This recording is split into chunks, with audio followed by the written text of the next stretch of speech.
SSAC is about leadership, teamwork, achievement, community, initiative, ambition, well-being, adaptability, sportsmanship, trust, integrity, gratitude, confidence, health, self-discipline, friendship, openness, growth, connection, courage, tradition. collaboration. The SSAC is about vision.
Want to welcome you here live to the ballpark at Jackson. Jeremy Smith alongside Carter Moles, the SSAC Baseball Championships. Third game of the day.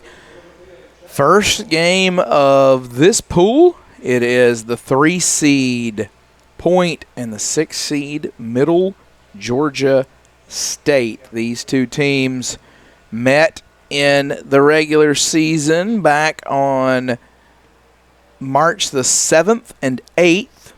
It was Point taking 2 of 3 in that series in 3 good ball games. Middle Georgia took game 1 6-4.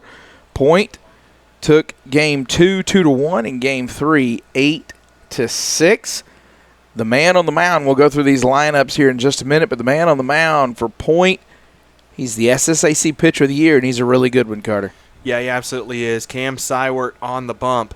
And Seiwert has been absolutely nothing shy of electric this year. He carries a 101 strikeouts on the season through 83 and 2/3 innings. He has an 11-1 record, which is among the nation's best. Seiwert, if I can find the ERA here because Presto's printouts are a little weird, a 3.76 ERA for Cam Seiwert. And he is as dominant as they come in this league, and there's a reason why he was the Pitcher of the Year. Yeah, and he is our third left-handed starter that we've seen today, and the first two have done really good jobs. There's a bouncing ball, second base up and firing, and one gone. We'll tell you about these lineups in just a minute. Middle Georgia entering this ball game at 24 and 23 overall.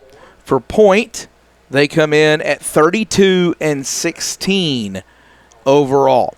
So, two teams that have turned in really good seasons, and Point is in a position where, obviously we'll talk about the format here and what everybody's playing for in terms of the automatic bids, but Point's in a position where they've got themselves firmly on the committee's radar, and what they do here matters, even beyond the playing in pursuit of the automatic bid. That one misses.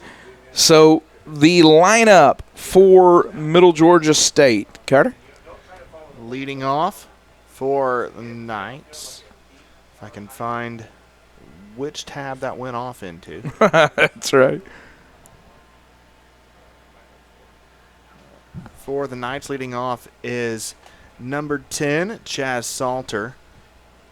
He bounced to second moments ago. So Jacob Pierce at the plate right now. Ryan Wilson will follow in the 3-hole. Zane Falk, will bat fourth, the left fielder. J.T. Rice, the shortstop, will bat fifth.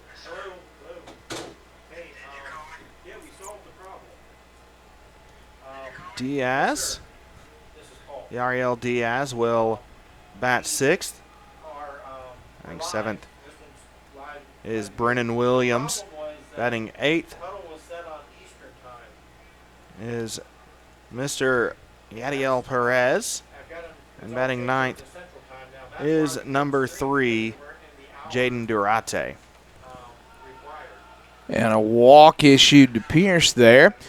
Sywert, as we noted, the pitcher of the year in the SSAC. And you got 3 strong pitching performances from Point against Middle Georgia back in their regular season series. And Sywert, in his, struck out 8 batters over 6 innings of work, allowed 3 earned runs for the win, and it was an 8-6 victory in that one.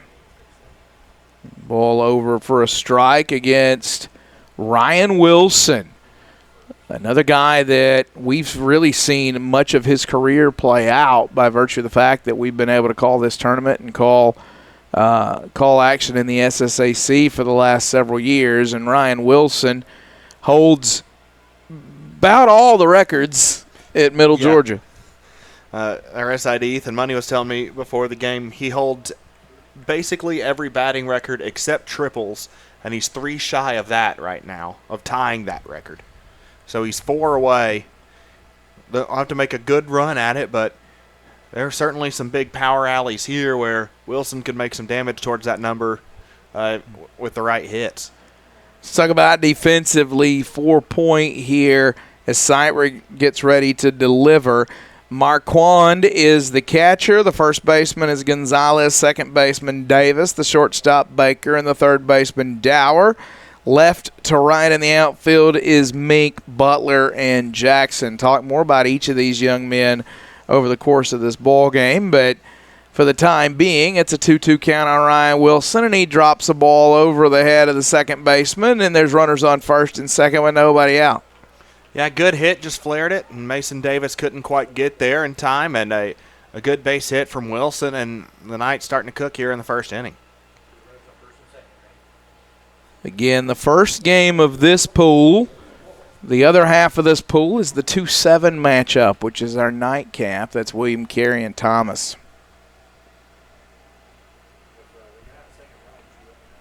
Sywert.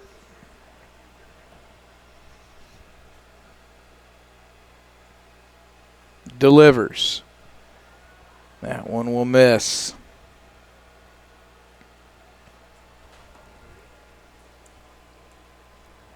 Sywert, native of Jacksonville, Florida. Working against Zane Falk here. Falk, high fly ball right side, fouled out of play. Falk from Phoenix City, Alabama. Really good baseball culture and long history of success in that part of Alabama. Falk batting .341. That'll increase a little bit here.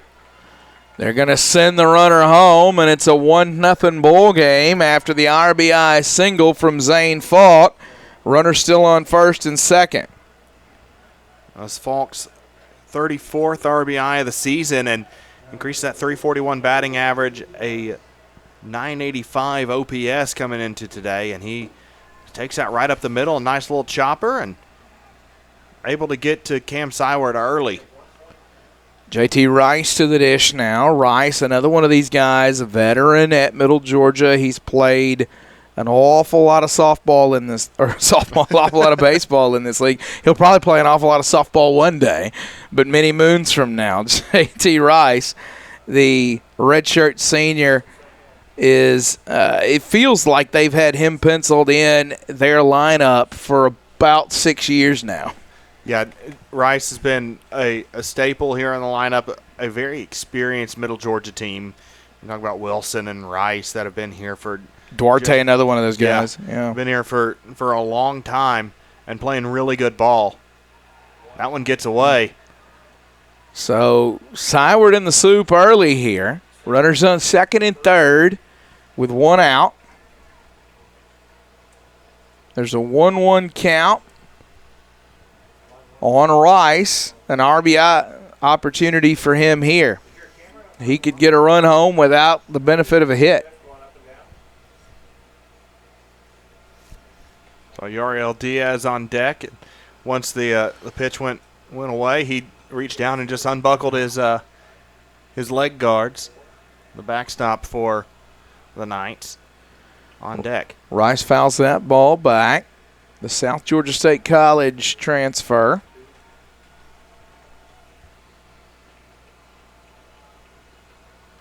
Rice digs in and waits.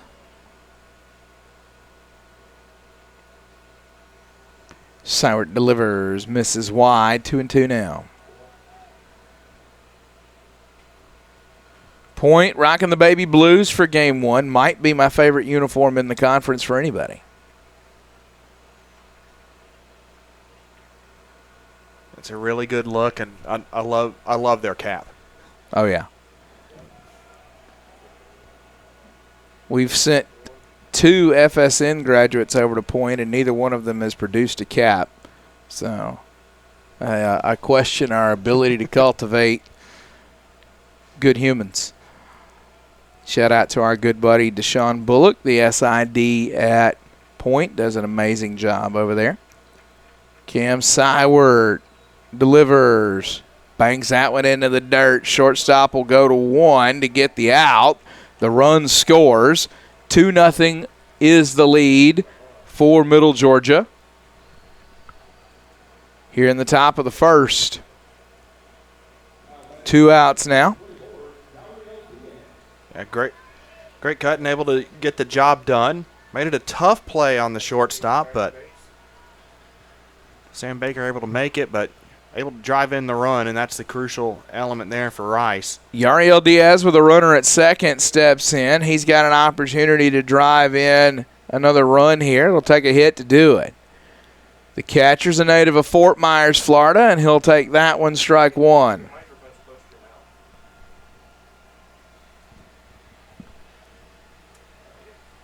No balls and a strike.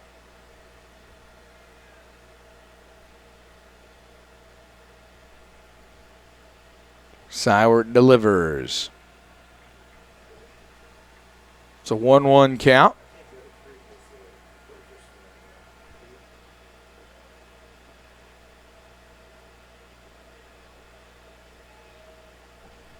Sywert sets, checks the runner, fires, and Diaz swings through that one. A big cut from Diaz, and now Sywert up ahead trying to limit the damage to 2.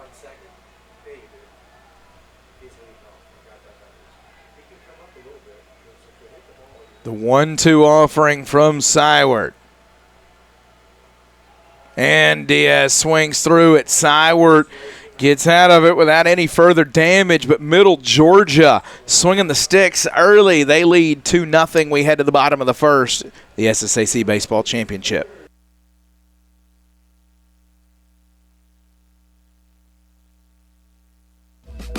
Where the day starts with laughter in local shops and ends under the stars with live music. That's Jackson, Tennessee. It's a place where every moment is an invitation to explore, to connect, to be part of something bigger. Jackson isn't just a destination. It's where stories are written, memories in the making.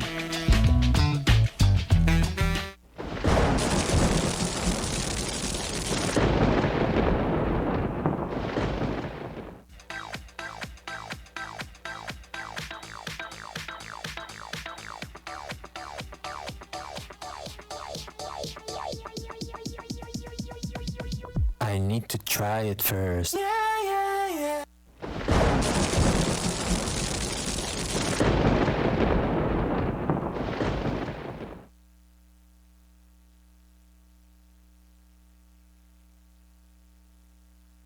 Back here live, Jackson, Tennessee. Bottom of the first inning. It is a 2-0 lead for Middle Georgia State against Point, as the Skyhawks ready to bring the bats to the plate for the first time. Tell us about the man on the mound, Carter Moles. That is indeed Jalen Hudson, the junior out of Valdosta, Georgia. He enters his 11th appearance, making his 6th start.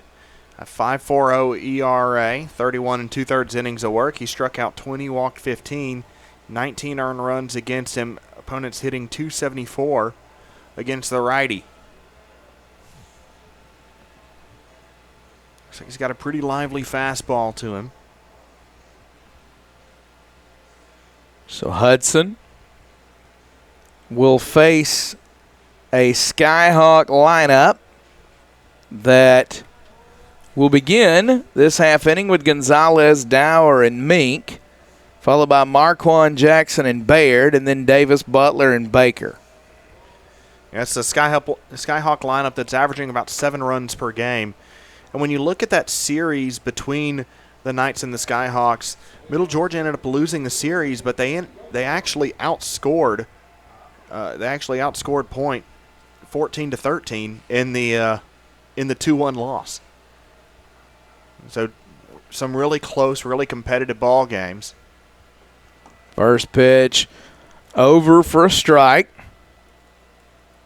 Daniel Gonzalez, the junior from Havana, Cuba. Or ball one, rather. Curveball was just above the zone there. Gonzalez, a very, very talented defensive first baseman, and not your traditional big target first baseman. Maybe a little slow getting down the line. Gonzalez can flat out fly, and I saw him last weekend at Faulkner prevent several runs defensively with his glove. Bouncing ball to the shortstop. Gonzalez is retired. One away in the Skyhawk half of the first. Nice and easy fielding there.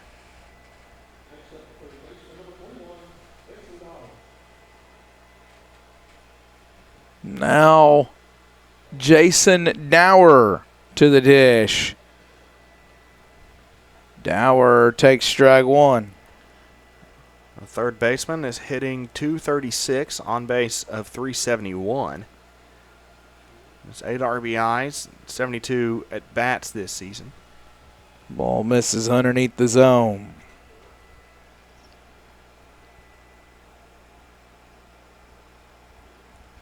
Dower had just 2 at bats against the Knights in their regular season series. Had an RBI, but did not record a hit.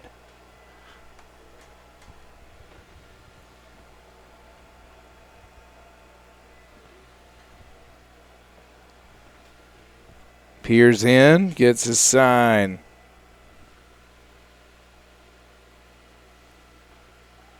That one over for a strike.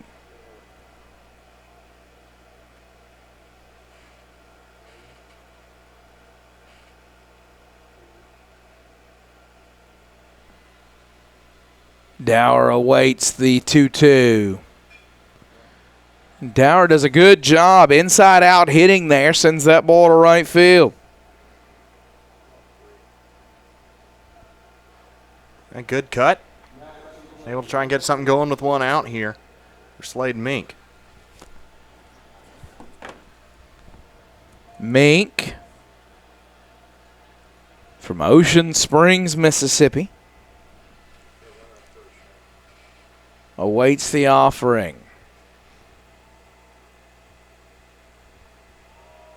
That one misses.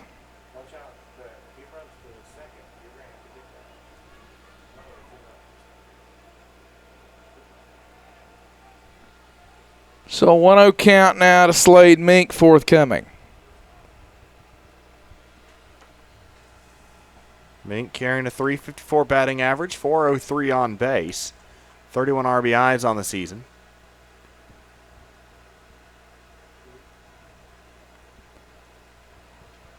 It was just 2 for 11 against the Knights. That one misses inside. Hudson behind 2-1 here.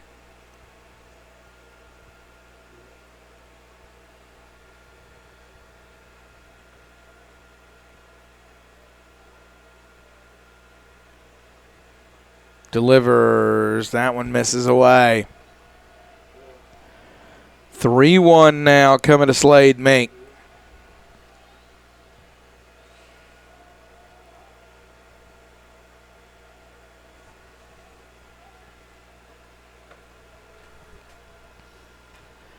And a nice piece of hitting right down the right field line. That ball slicing away from everybody. Second and third now with just one out for the Skyhawks. Yeah, great cut, and there's not a ton of foul territory down the line, and that probably prevented a run from scoring there as it dropped just a few feet in and kept curling away. So the narrower foul line's able to help, or foul territory able to help out a little bit for Middle Georgia, but a great cut by Slade Mink, and now two in position for Alex Marquand.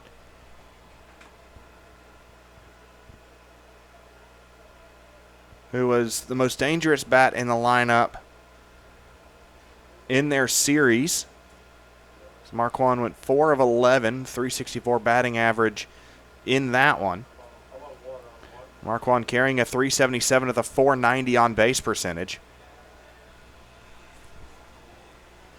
Last weekend against Faulkner, Marquand was on base every time he turned around. Dealing with a gear issue here for the catcher, Diaz. It's 6 hits and 4 walks in that 3 games. The Skyhawks took 2 off of Faulkner. Looks like Haas Matherson behind the plate for this ball game. He's called a lot of SSAC action over the years.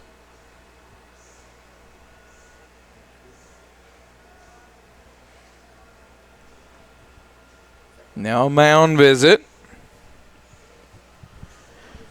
Between the gear issue and the mound visit, they've given Hudson plenty of time to settle down or think about it too much. Depends on what he chose to do at the time. Wonder if this is a John Deere Gator situation where Marquand ambushes the first pitch, puts in the right center gap somewhere. Hudson peers in, gets a sign.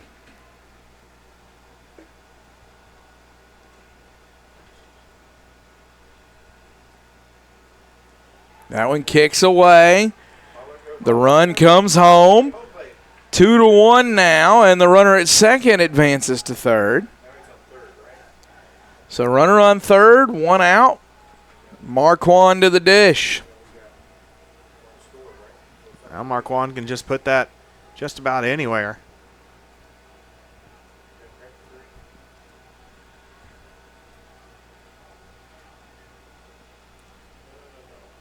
One 1-0 count.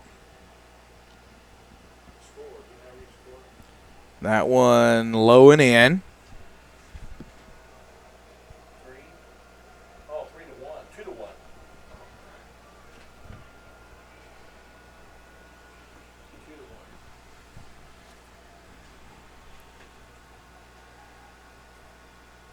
Delivers in the dirt. Rolls away, but not far enough for Mink to come home. And Marquand wasn't even really bothered with how far away that one went.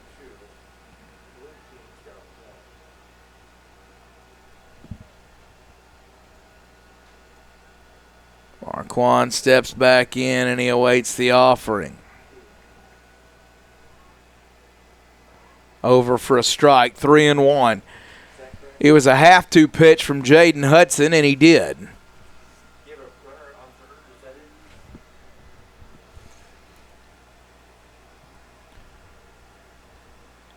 Hudson delivers. Marquand hits it to right field, a base hit, and a tie ball game 2-2. The Middle Georgia came out swinging. Point has come out swinging as well. Should be a pretty fun one here in the early stages. Well, and look, it's one of those, everybody comes in ready to play. There's no question about it. You do what you can to be ready for this, especially under this format, which we'll talk more about in a moment. But when you you're the team that's been sitting there waiting, and you watch the 8 seed beat the 1 seed, and not just beat the 1 seed, but absolutely put it on the 1 seed. Yeah. Everything feels wide open when something like that happens, no matter who the teams are. Yeah, it does, and they knew even coming into this, you're 3 wins away from the national tournament. Back to Hudson. He fires to second for 1, on to first for 2. A double play, 1-6-3. Hudson gets out of it with no further damage, but the Skyhawks come back and tie it in the bottom of the first. We're 2-all headed to the second.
Back here live, Jackson, Tennessee. Brennan Williams leading off for the Knights. He's batting .320 on the season.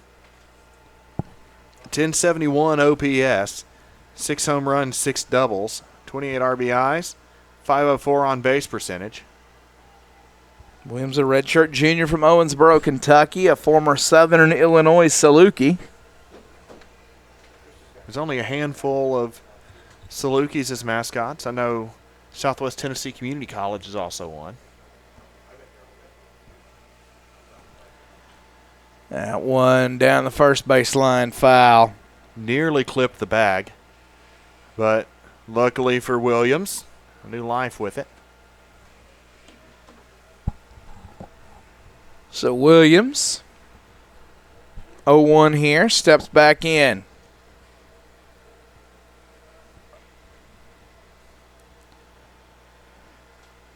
Point jumped on Syward in the first, or rather Middle Georgia jumped on Syward in the first, and Point able to answer back with some run support in the bottom half, and Syward right back where he started here as we start the second.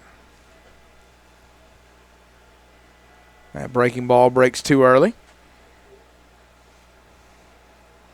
2-1 the count. Big left-handed bat.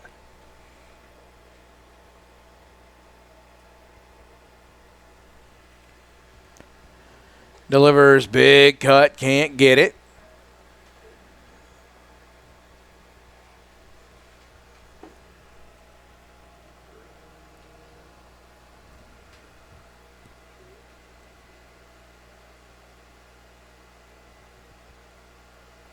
Sywert delivers. Williams strikes out. Now Sywert just blew him away with that pitch right there. Couldn't catch up to it.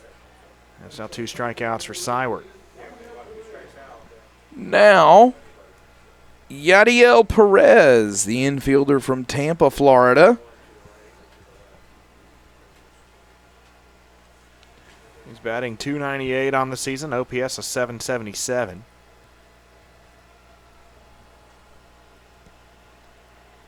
Perez arrived at Middle Georgia by way of Shelton State Community College in Tuscaloosa, Alabama.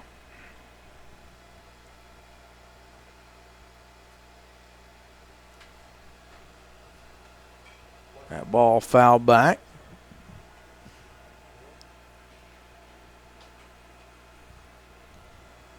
So Yadiel Perez with a 1-1 count on him.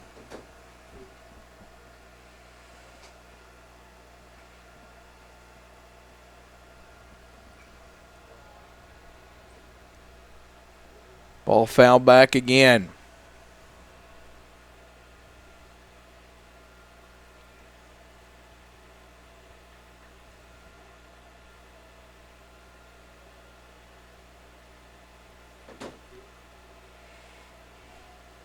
The 1-2 offering.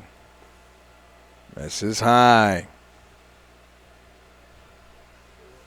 Sywert tried to get him to chase at something high.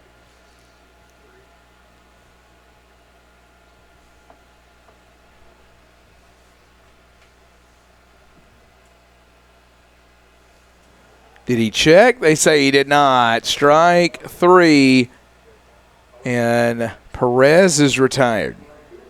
A nasty slider from Sywert. I don't know if it mattered if he checked or not. Yeah, that thing was I don't ugly. think it did.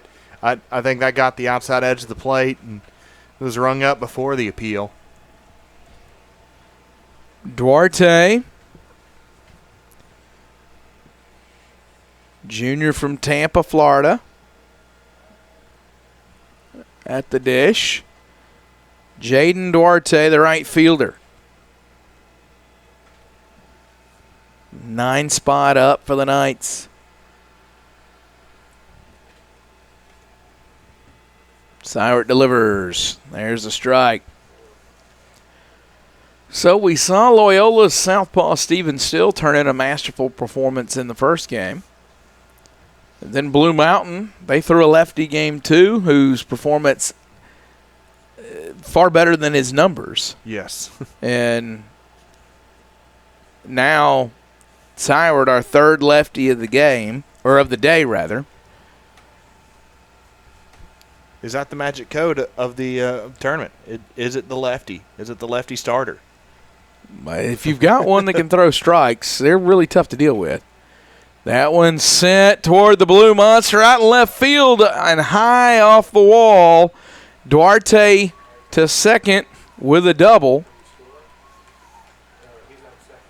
So now Duarte on second with 2 away.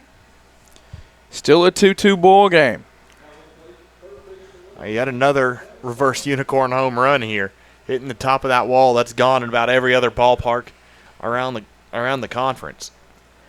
We've seen now 3 players, 1 in each game, or actually 2 in the last game. We've seen 3 players hit a ball that hit right off within 1.5 feet of the top of that wall. That Blue Monster's the only reason that Blue Mountain's catcher didn't have 2 grand slams in the game. Ball fouled back.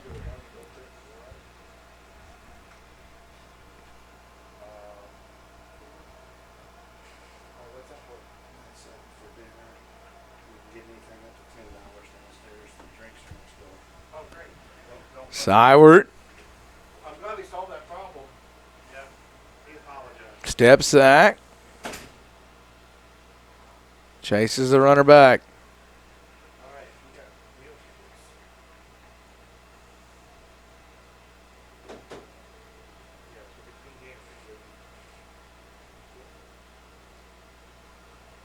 Sywert delivers, misses away.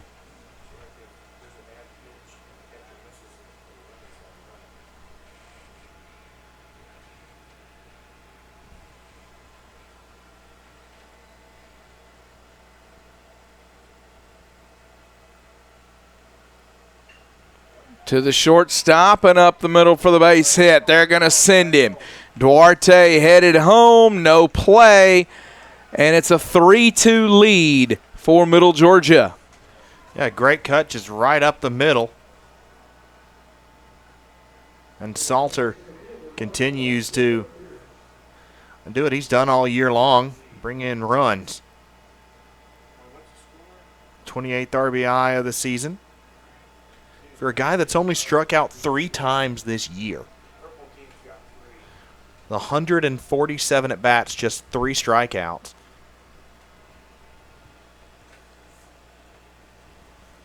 So Salter trying to keep the inning going here. That one hit left field, well struck and off the top of the wall again. That's going to send another run home, make it a 4-2 ball game. Jacob Pierce just mashed that baseball. Hits it off the top of the wall, and it's another double.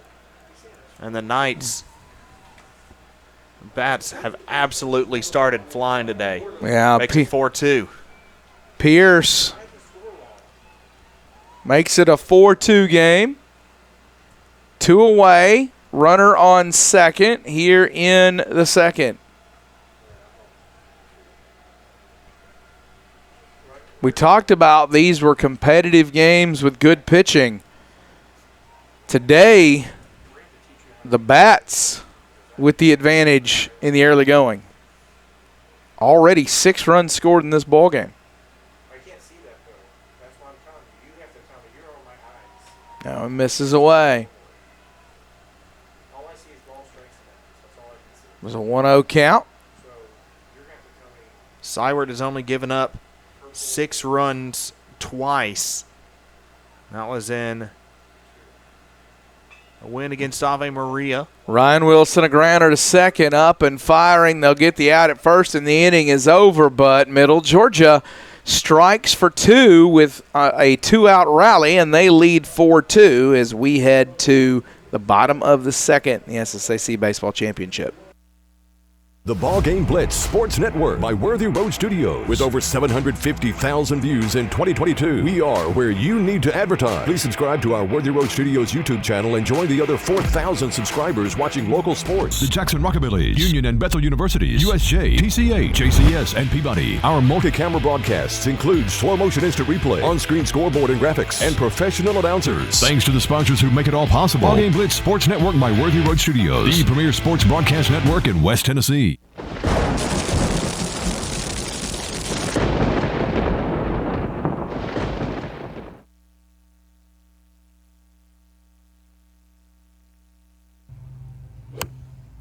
The SSAC is about leadership, teamwork, Achievement.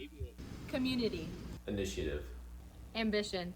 Well-being. Adaptability. Sportsmanship. Trust. Integrity. Gratitude. Confidence. health, Self-discipline. Friendship. Openness. Growth. connection, Courage. tradition. Collaboration. The SSAC is about vision.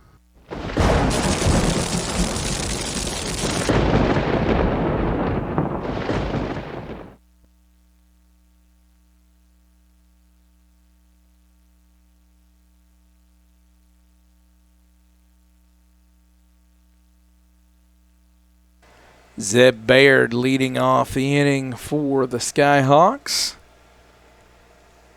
Baird, Davis, and Butler.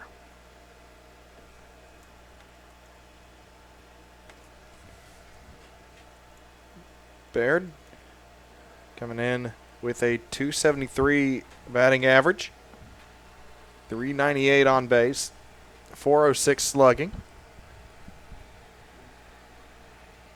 Went 0 for 2 in his 2 at-bats against the Knights in the regular season series. Baird hits that ball high and foul.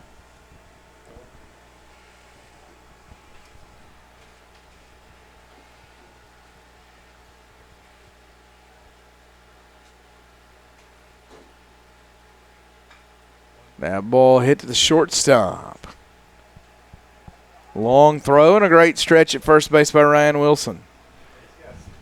Yeah, good defense all around.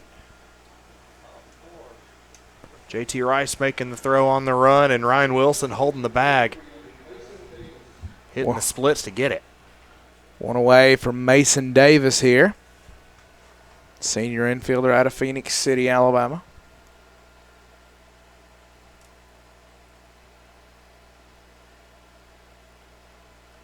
He swings through the first one.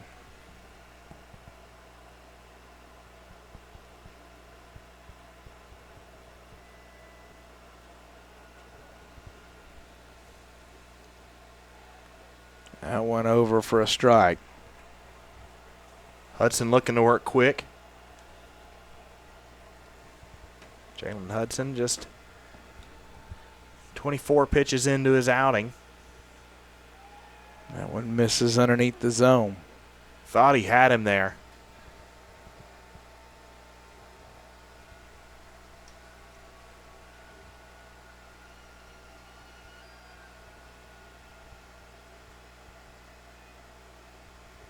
That one will miss.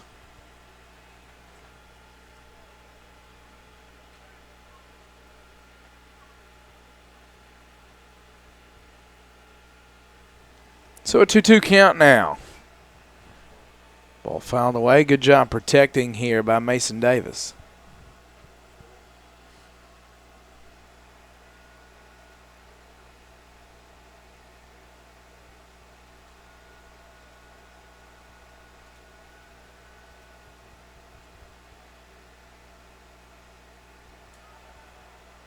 That one misses. Hudson's not missed too much this inning. The misses he's had have been very small. Full count, payoff pitch coming. Hudson delivers, big cut, can't get it. Mason Davis is retired. And just ran away from him. Great pitch by Hudson. Get his first strikeout of the afternoon.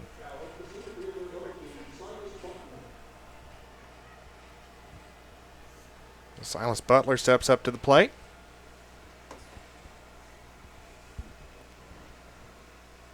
Butler had himself a big weekend last weekend against Faulkner. That he did, and brought his batting average up to 233. 447 on base, 414 slugging, 6 home runs. Had 2 of them against Faulkner. He was 1 of 3 against Middle Georgia. Drew a couple walks. Butler's ahead in the count, 2-0 here.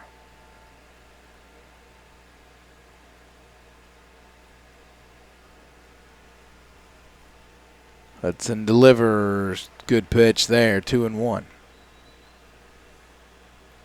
Butler had a home run robbing play where he reached up over the fence and pulled it back.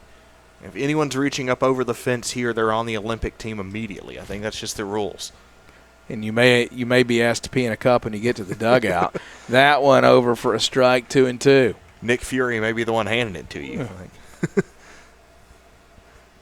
Sir, I don't take steroids. We don't think they're steroids. We think it's the super soldier serum. This is a high fence here. 2 balls, 2 strikes, 2 outs. Hudson with the sign. Delivers, misses. Because my interpreter is taking the steroids. Full count now, payoff pitch coming to Silas Butler.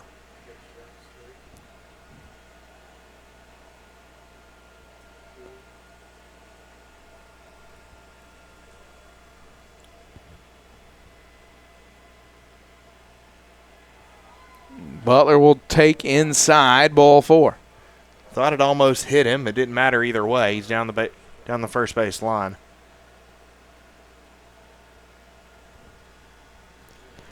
So Butler stands at first. Keeps the inning alive now for the 9-hole hitter Sam Baker. Baker, him stepping to the plate at least turns the lineup over. The shortstop out of Prattville, Alabama, fouls that one off.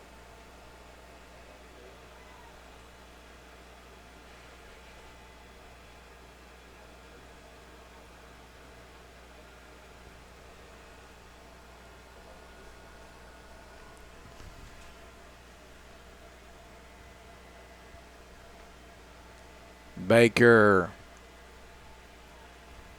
awaits. Straightaway center field, high fly ball, and it'll be caught. The inning is over. Point leaves 1. Middle Georgia leads by 2. SSAC.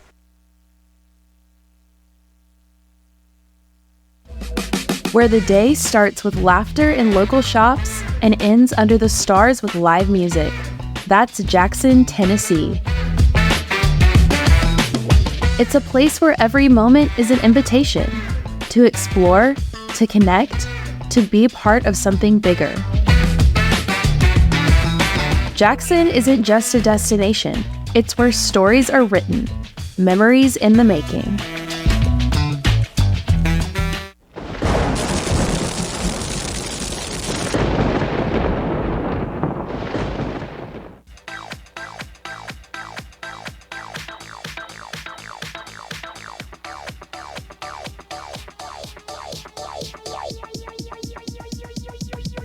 I need to try it first.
Cam Sywart's first offering.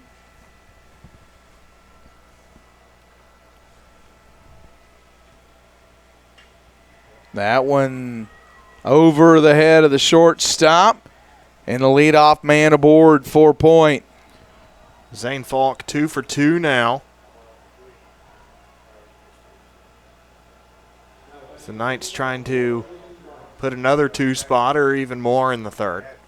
2 in the first, 2 in the second.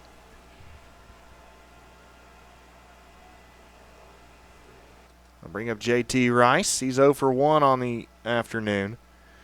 Has an RBI. That one runs inside. Right before the break, we talked about Sywert and his pitching outings, and he's only twice surrendered 6 runs. And only 4 earned. But just twice this season has the lefty, the SSAC pitcher of the year, giving up this many runs. Gave up 6 to Blue Mountain. Gave up 6 earned to Ave Maria. Since then, he has been pretty lights out. It's a 3-0 count to JT Rice. Made a good play at short a little bit ago. I imagine the bat is decorative here. And it was. That one over for a strike. 3-1 the count now.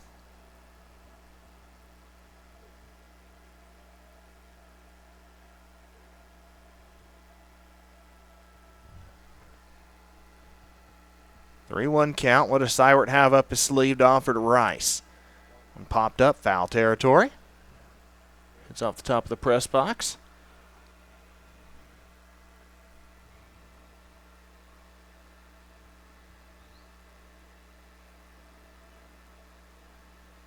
Runs it full.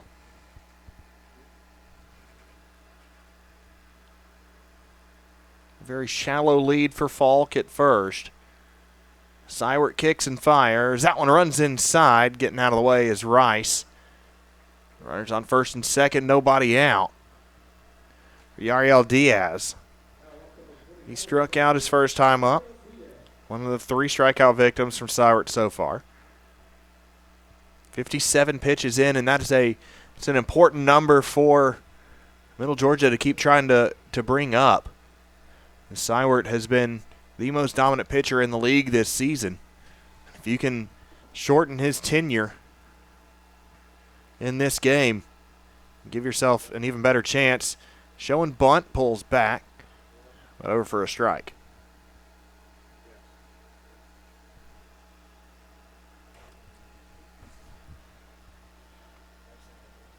Ariel Diaz, batting .325 this season.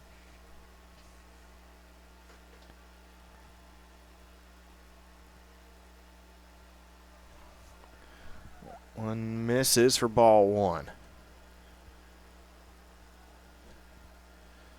The first team catcher, along with Alex Marquand, so you're seeing both of the first team catchers here, as well as the SSAC Pitcher of the Year.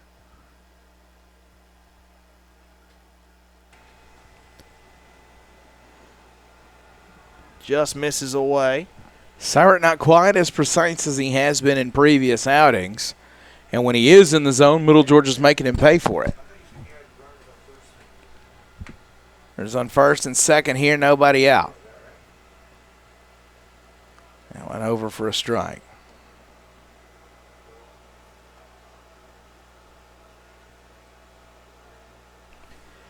I think it speaks again to the depth of the league when you look at a program with the quality of Middle Georgia, which is in the conversation about national tournament every single year as your 6th seed.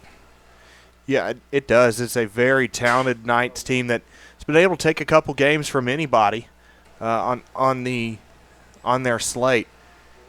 But unfortunately, a lot of the splits have gone against them this year.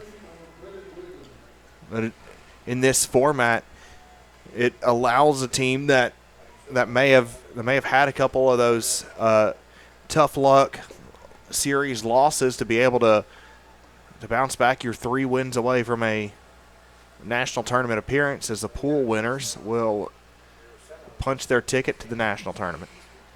Brennan Williams at the dish now. Speaking of national tournament, the NAIA announced the 10 host sites for the opening round earlier today, so at least 10 schools are assured of their spot in the tournament. Central Methodist will be hosting, along with Cumberland's, that's Williamsburg, Kentucky.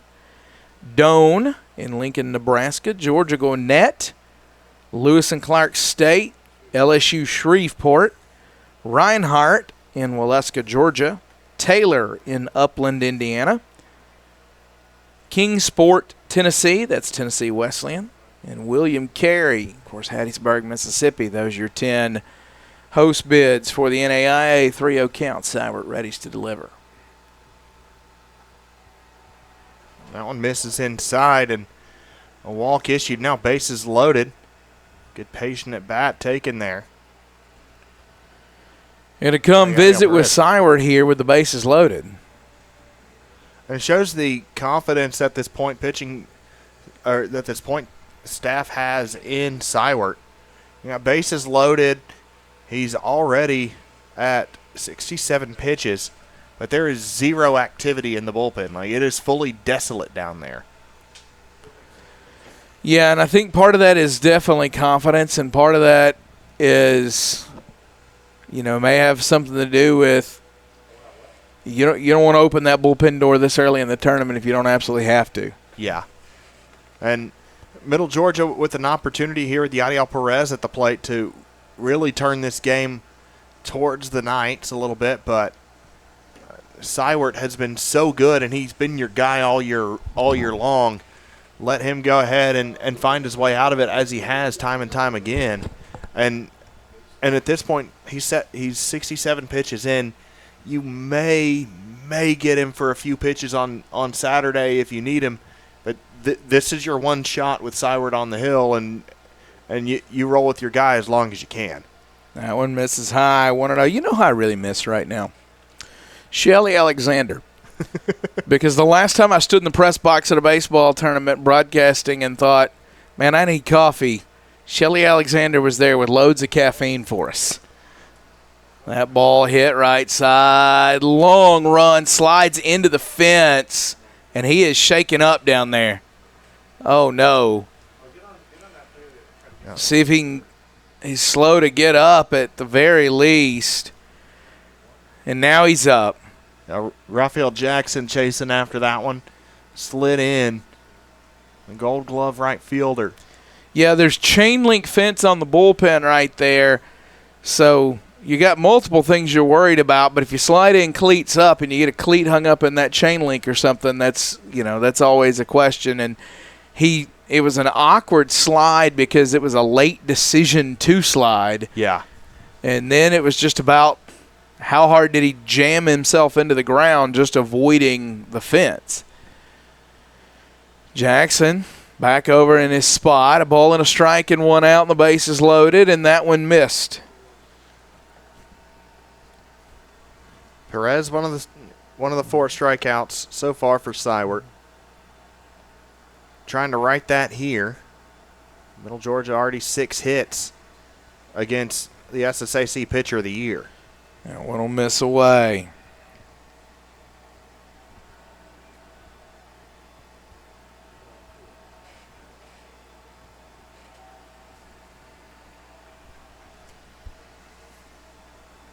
Delivered over for a strike.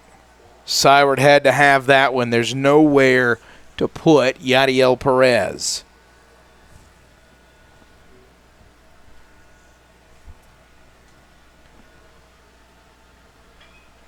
That one sent straight away center field and rocked and caught by the center fielder, and that's going to get a run home and advance the runner from second. So they're on the corners with 2 away, and now a 5-2 ball game. Yeah, great read by Butler there. A really good cut. Likely one that is dropping down for the most part. But Butler had a great read on it and able to get there in plenty of time and turn that into a sacrifice fly. But the Knights extend their lead one more. Jaden Duarte to the dish now. Duarte nearly hit one out of here earlier. He'll take high there. Again, that blue monster out in left field. If you are just joining us, you haven't heard us talk about it a whole lot yet. It's 310 down the left field line, but the wall is quite tall. 20 feet? Got to be 20, 25 feet? If not more. It is a massive left field presence. So we've seen, 3 balls now hit a foot and a half off the top of that blue monster, and there's a big cut. Can't get it for Duarte. Duarte is one of those that his last at bat, he hit that ball, and you see the blue monster there. He hit that ball about a foot and a half underneath the top of that wall. So any other wall that we've played at or we've seen this year, outside of maybe Fenway, yeah, that ball is getting out. So Duarte with the 2-2 count. There goes the runner, and Duarte fouls it back. That one nearly out of the stadium. Brennan Williams, good jump there. I'm telling you, we've talked about it throughout the day, and I'm sure I'll talk about it for the rest of the week, but just a great facility here. It's fantastic. It's a top-notch ballpark. There are a lot of ballparks around the country that are not anywhere near as nice as this one. It is a fantastic facility here. And I'd venture to tell you there's some affiliated ballparks that aren't nearly as good as this one. Absolutely. This is really, really quality. So got to talk with the folks that run the place a little bit between games, and they're hopeful that we'll come back next year. I couldn't disagree with her. Not at all. It's a fantastic place. So far, early offing's really nice here. And Duarte frozen on strike 3. The inning is over, but Middle Georgia scratches across another 5-2 as we head to the bottom of the third.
The BallGame Blitz Sports Network by Worthy Road Studios. With over 750,000 views in 2022, we are where you need to advertise. Please subscribe to our Worthy Road Studios YouTube channel and join the other 4,000 subscribers watching local sports. The Jackson Rockabilly, Union and Bethel Universities, USJ, TCA, JCS, and Peabody. Our multi-camera broadcasts include slow motion instant replay, on-screen scoreboard and graphics, and professional announcers. Thanks to the sponsors who make it all possible. BallGame Blitz Sports Network by Worthy Road Studios, the premier sports broadcast network in West Tennessee.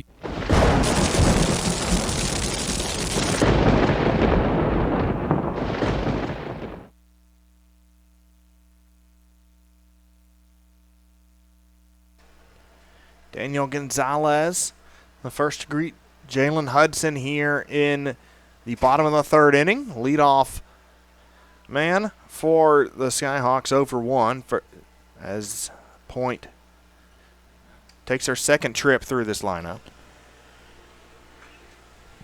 That one hit well in center field. Skyhawks in need of some offense here. And that ball was well hit, but held up.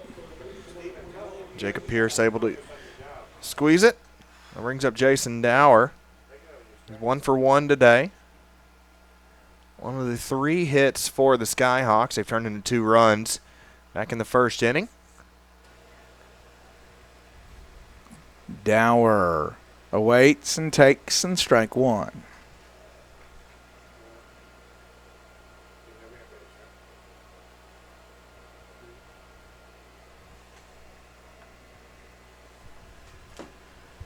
Hudson misses there.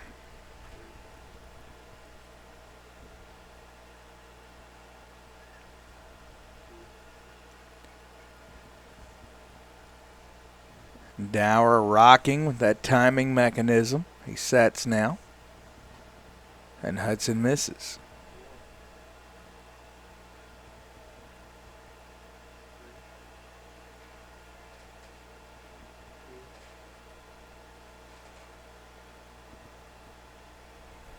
Curveball over for a strike. Really good pitch. Been working Dower mostly away so far. And they'll set up away again. He bounces that one.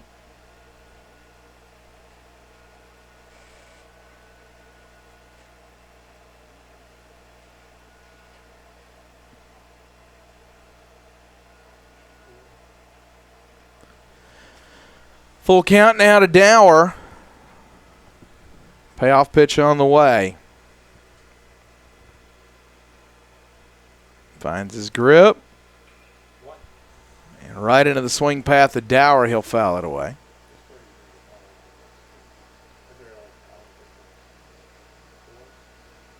That's William Carey's team that landed over in. Crusaders play the last game of the night here against the Thomas Nighthawks. Ball misses low in the zone. So Dower heads to first.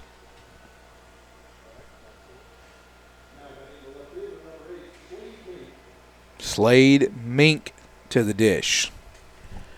3-hole here for Point. They'd like to make a little noise.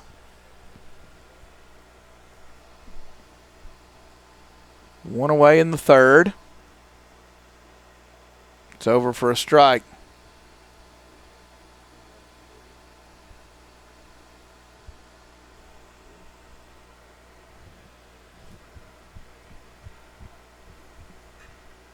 Mink puts a good swing on it, but the right fielder's there. Yeah, Duarte just had to shade over a couple steps. Able to squeeze that. No issue. Now Alex Marquand.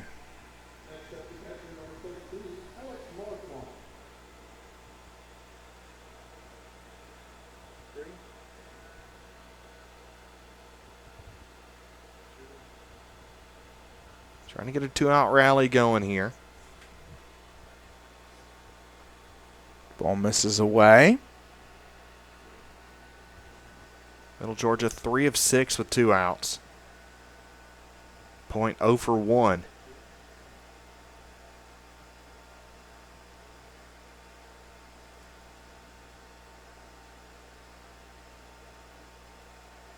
That one's over for a strike, 1-1.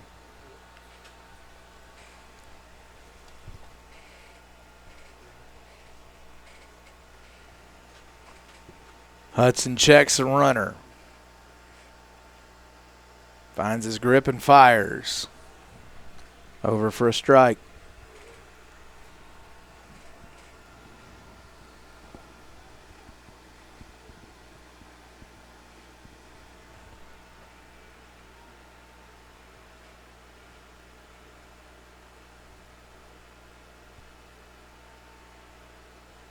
Check swing. Did not go. Makes it 2-2 now.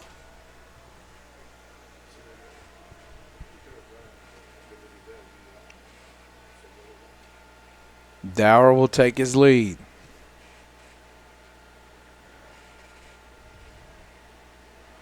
Hudson finds the grip.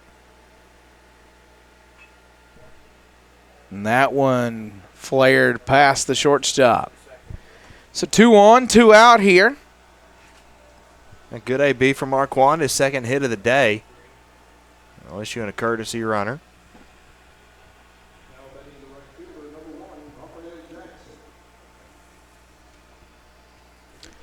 Raphael Jackson to the dish. Hunter Newmeyer. He's running over at first now. We got the right fielder.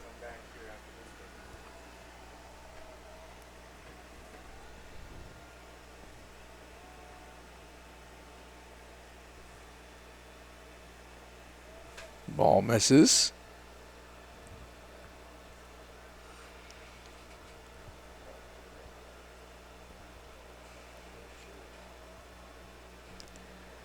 Newmeyer from Holiday, Utah. Makes you wonder the story that led him to West Point, Georgia. Because West Point, they do have some kids outside of the immediate area, but they've got a lot of East Alabama and Georgia kids. And then you got you get one out of Wyoming and one out of Utah, and there's a couple of outliers there. And the guy at the plate, native of the Virgin Islands, Raphael Jackson. He'll take for a strike there.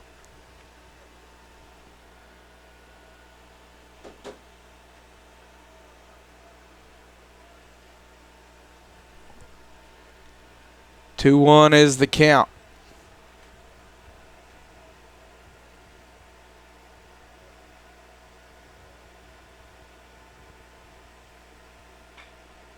Beats that one into the dirt.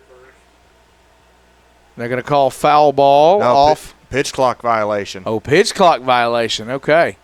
The only thing I could think of was a foul ball, but they called a pitch clock violation before the pitch. So yeah.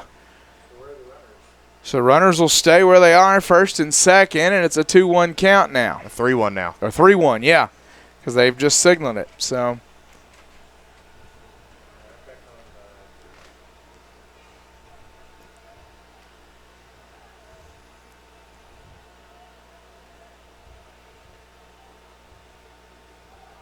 And he'll take high. Now they're loaded. So Point with a chance to do something here. Zeb Baird coming to the dish. And that's a really unlucky sequence for Jalen Hudson, who thought he had gotten the ground ball to end the inning. Then he loses his footing trying to deliver that one. Now bases are loaded. He put the tying run aboard, and Zeb Baird, the designated hitter, at the plate. Mound visit here.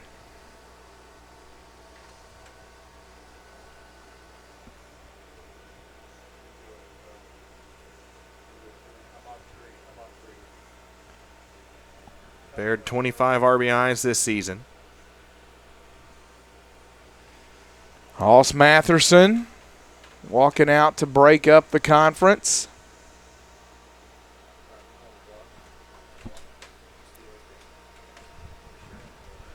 There is movement in the middle Georgia pen.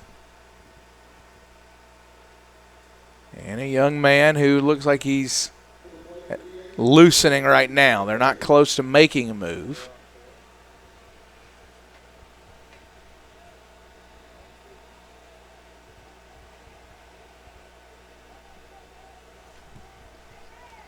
Hudson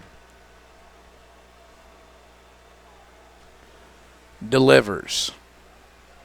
Misses. It's a 1-0 count. Hudson's got to find a way to settle in, get this out.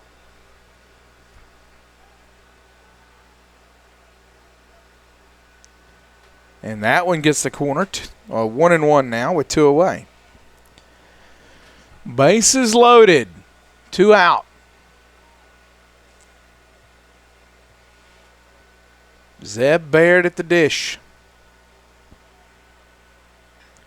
Baird puts a good swing on it. Deep left field. Center fielder tracks back, and he will get it just shy of the track. And the inning is over. So, Point leaves them loaded. Hudson gets in and out of the trouble. 5-2 Knights after 3 SSAC.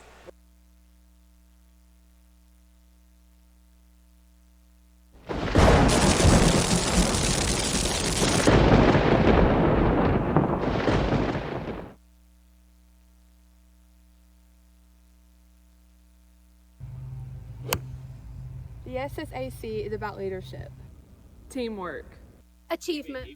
Community. Initiative. Ambition. Well-being. Adaptability. Sportsmanship. Trust. Integrity. Gratitude. Confidence. health, Self-discipline. Friendship. Openness. Growth. connection, Courage. tradition. Collaboration. The SSAC is about vision.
Welcome back to the ballpark at Jackson.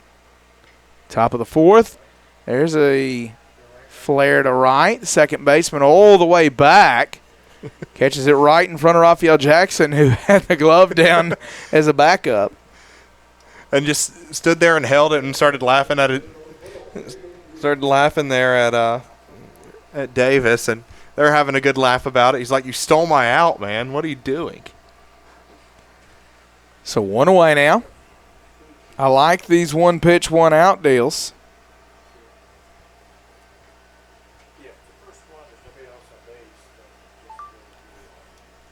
Seibert back on the hill after a pretty lengthy inning.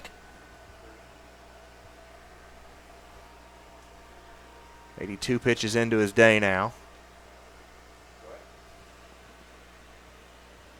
Jacob Pierce at the dish. Pierce is 1 for 3. It seems like there's a woman with bearded dragons on her shirt right now. Let me correct myself. I apologize. Pierce is 1 for 1. Bearded dragons.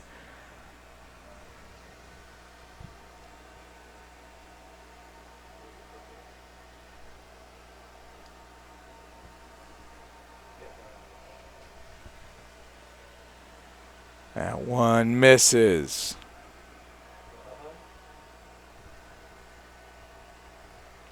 Three-one count to Pierce. 1 for 1 with an RBI.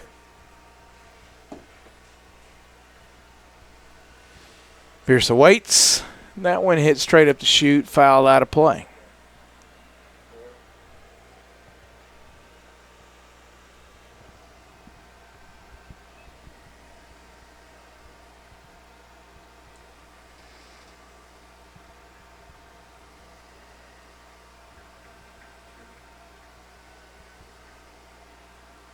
That one flared to right center, a long run and a good catch.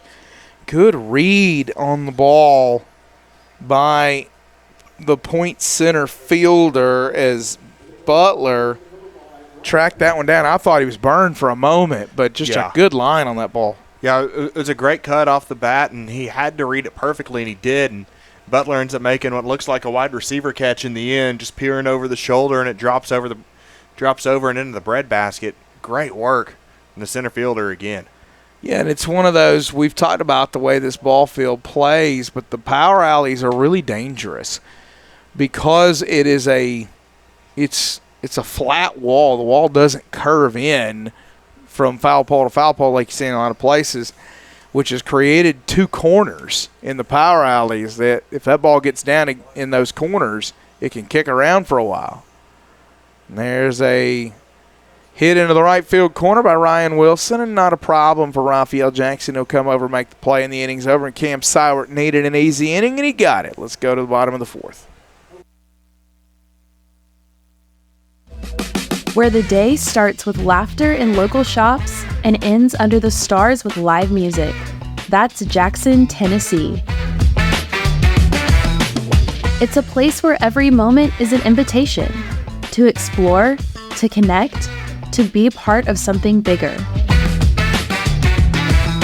Jackson isn't just a destination. It's where stories are written, memories in the making.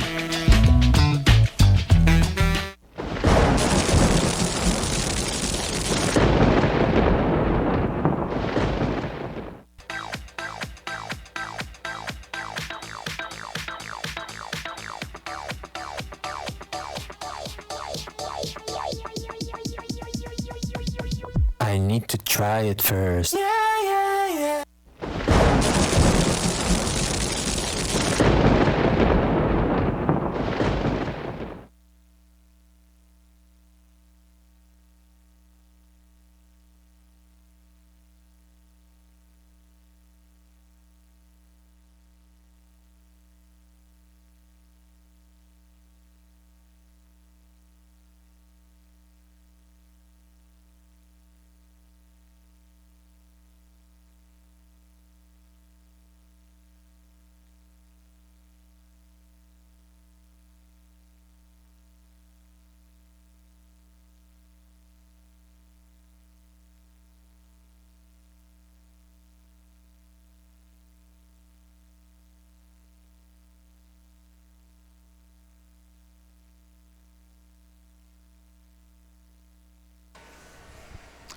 Welcome back to the ballpark at Jackson. Bottom four. Hudson back out there ready to go. Mason Davis the first to greet him, the second baseman. Davis, Butler, and Baker due up for the Skyhawks here. First one misses. Second one misses, 2-0. He saw a little bit of trouble with the command from Hudson later on in that inning, but he got the fly ball that he needed to end it. Well struck left field, giving a run, and out of here. Solo shot for Mason Davis, and if you got it over that part of the fence, you hit it really well, and Mason Davis did just that. Yeah, he did. He put an incredible cut on that ball and sent it a mile, and off the bat, I knew it was a really good hit, and you felt, oh, that's gone in almost every ballpark. But the way this ballpark's been playing today, you almost get caught looking at the left fielder and getting ready for him to make a play on that ball. But no, Mason Davis turns that over the left field fence, and it's a 2-run ball game. The good news is for Hudson, it was only a 1-run shot, but now you've given some energy to this point team that was pretty desperately needing it after leaving the bases loaded last time up. So a 5-3 ball game now, and Silas Butler to the dish. Butler puts a good swing on it, drops it into the gap in left center. He's going to make the turn and head to second. The throw not in time, and it's a double for Silas Butler, and the Skyhawks trying to take off here in the fourth. Yeah, great cut from Butler and back-to-back hits into that left center field kind of territory, and they're timing up Hudson a little bit. Looks like there's a little bit more haste in the Middle Georgia bullpen. Not a whole lot. Can't tell you who's throwing right now, but I can tell you he's a lefty, which tells you a lot about the strategy for Middle Georgia. They want to try to keep that point line up off balance here. Man at the dish now with a runner at second is Sam Baker, the shortstop. I believe it's Evan Boyle getting loose down there. Left-handed pitcher wearing a number 1 in the front, so that narrows it down. Baker flares it to right. Duarte will make the catch. The center fielder Butler tags and advances to third on the Pete Rose dive. His uniform's dirty. He played today. Now runner at third and 1 out. Butler plays at 100 miles an hour every time he's out there. It's so fun to watch. Yeah. Brings up Danny Gonzalez now. It's absolutely free to hustle. Like no matter what level you're at, it doesn't require talent to hustle, and makes it a lot of fun to watch. Gonzalez at the dish. He'll take there 1-0. Gonzalez 0 for 2. Trying to find his first base knock. Bring it to a 1-score game if he can. He could do it with a fly ball as well, and that'll do it too. Grounder to short, gets the run home, so he'll get the RBI, and we'll wait for the official scoring there as J.T. Rice unable to get to it, and Brett Fowler deems it a hit. I can't disagree.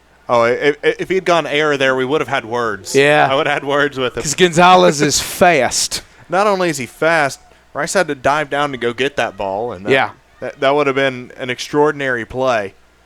Well, again, though, I'm going to tell you who's running. It matters a little bit. If I'm running, that's an error all day.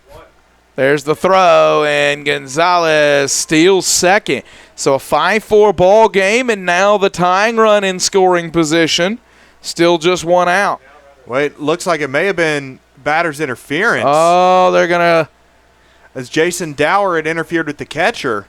Oh, no. That'll change the sequence a good bit. So they're going to call Dower out for batter's interference. They're going to send Gonzalez back to first. That is a huge, huge swing in this inning.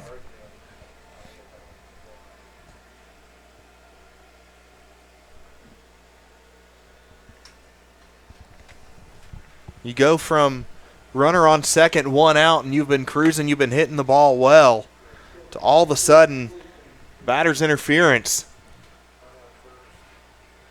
sends the runner back to second and puts an out up on the board. Mink fouls that one off. Slade Mink 1 for 2. Got a double for his hit. Gonzalez caught in no man's land. He'll try to stay in it and can't do it. Ryan Wilson will run him down. The complexion of the inning changed dramatically with just one pitch being thrown in the sequence. You had a batter's interference called, and then Gonzalez gets picked off.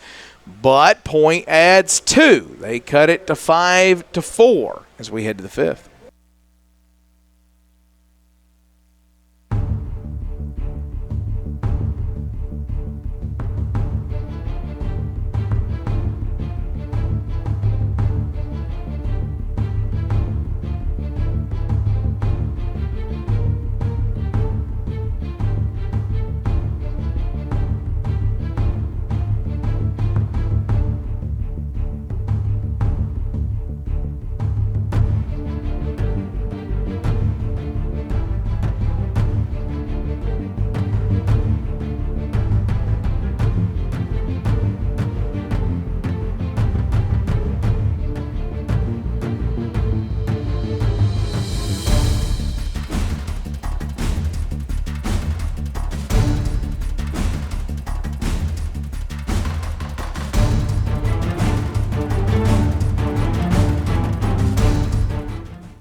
The BallGame Blitz Sports Network by Worthy Road Studios. With over 750,000 views in 2022, we are where you need to advertise. Please subscribe to our Worthy Road Studios YouTube channel and join the other 4,000 subscribers watching local sports. The Jackson Rockabilly, Union and Bethel Universities, USJ, TCA, JCS, and Peabody. Our multi-camera broadcasts include slow motion instant replay, on-screen scoreboard and graphics, and professional announcers. Thanks to the sponsors who make it all possible. BallGame Blitz Sports Network by Worthy Road Studios, the premier sports broadcast network in West Tennessee.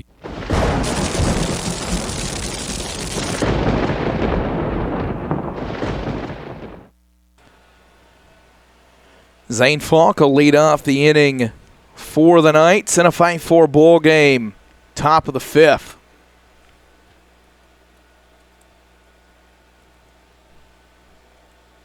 Falk will take there.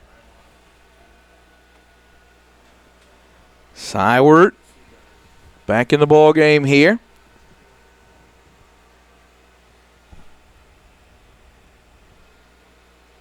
Falk will take away. Zane Falk 2 for 2.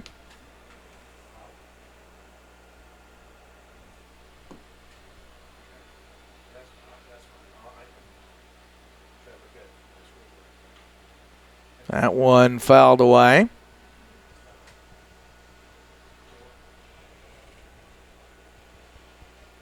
Two-one is the count now. I want to give a big shout out to our friends from Worthy Road Studios handling our production here today and doing a great job. If you're enjoying the camera angles and the shots, the sound, the production, the whole aspect, that's our friends at Worthy Road. 3-1 is the count now. Sywert working against Zane. Falk misses away, and he walks the leadoff guy, and that drives as good as Sywert has been. It's got to drive John Tyler a little crazy. You get 2 runs, cut it to a 1-run game, then you walk the leadoff guy. So now Middle Georgia back in business when you desperately need a shutdown inning if you're point.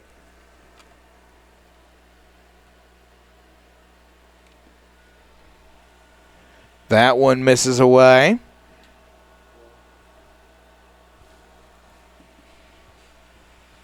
JT Rice at the dish. The shortstop. 0 for 1 in this one.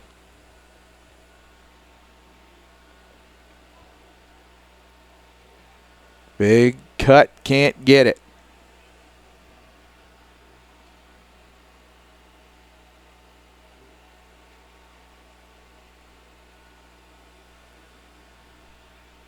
One is the count. Rice flares it. Foul ball out of play.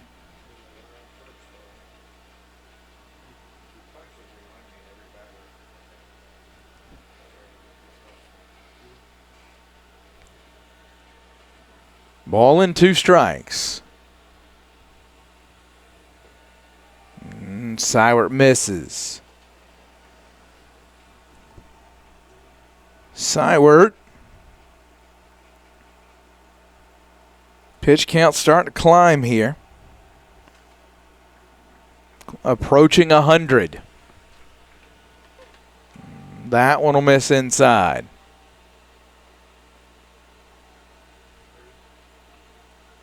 Full count. 3 balls, 2 strikes, nobody out. Falk takes his lead. JT Rice digs back in, fouls it. Spoiled that one. He barely got a piece of that one to stay alive.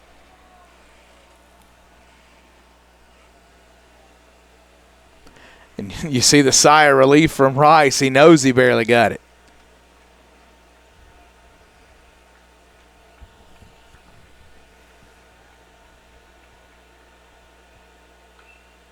Rice straight up the chute. Catcher Marquand says he's got it. Nearly didn't and then found it. So JT Rice frustrated with himself. Alex Marquand will squeeze it, and there's out number 1.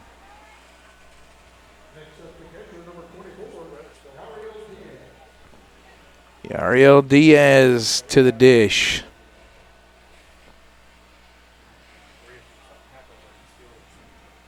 Cam Sywert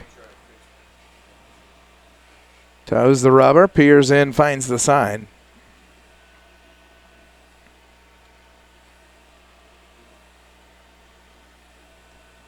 That one misses.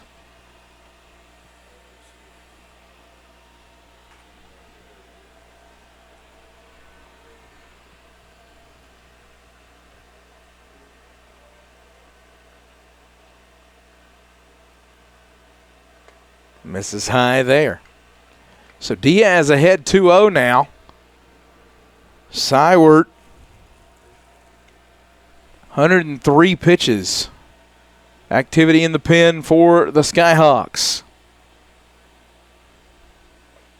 Misses away.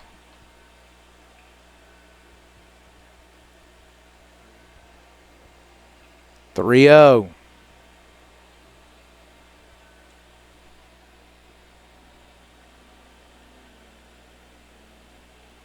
That one over for a strike.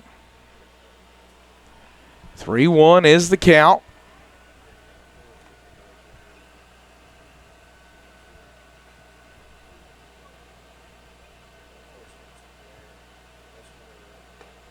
Sauer to walk him.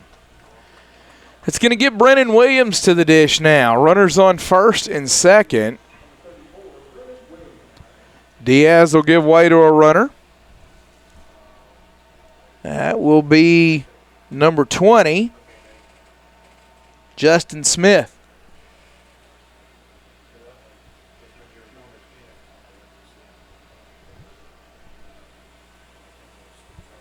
Sywert gets the sign. Over for a strike.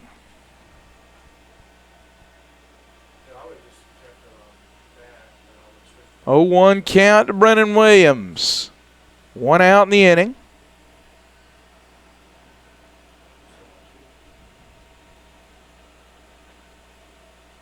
That one misses.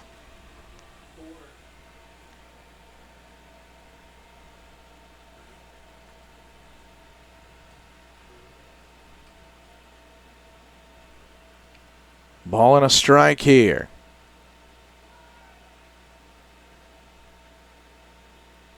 Nearly hit him. Sywert laboring a little bit right now. If he gets Williams, I think they'll give him a chance to get out of this inning. If he doesn't get Williams, I don't think he's getting anybody else. 2-1. Sywert delivers. Over for a strike, 2-2.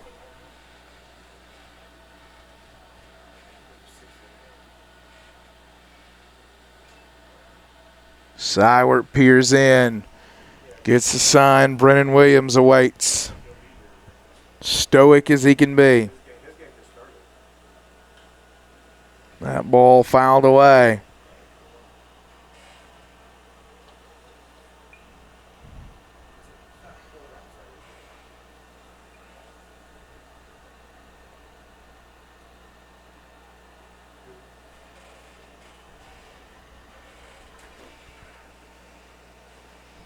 Brendan Williams steps back in.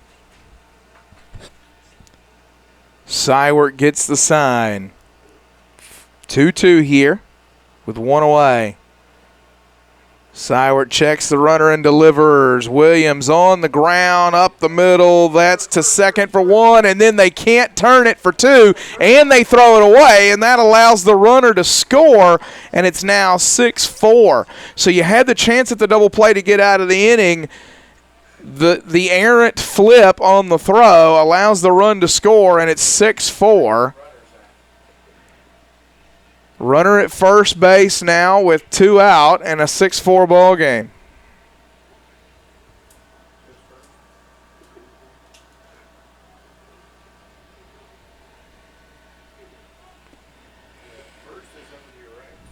Sywert gets the sign, delivers, misses. Two outs here in the fifth.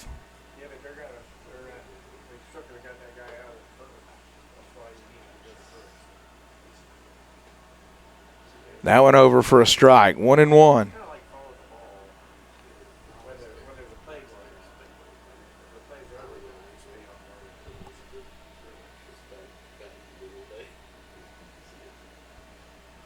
Sywert delivers there, fouled off. Ball 2 strikes.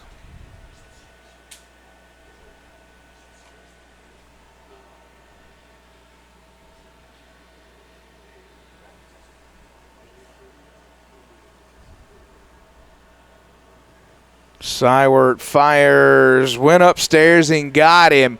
The inning is over, but the Skyhawks give up 1 after scoring 2. They trail 6-4 as we head to the bottom half.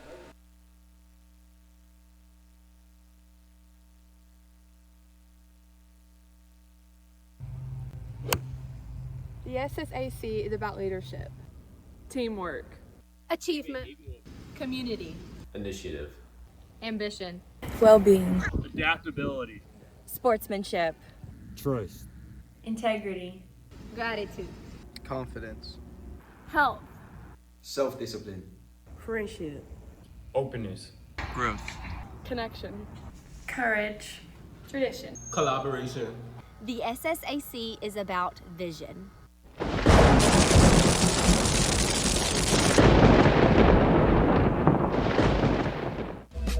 Where the day starts with laughter in local shops and ends under the stars with live music.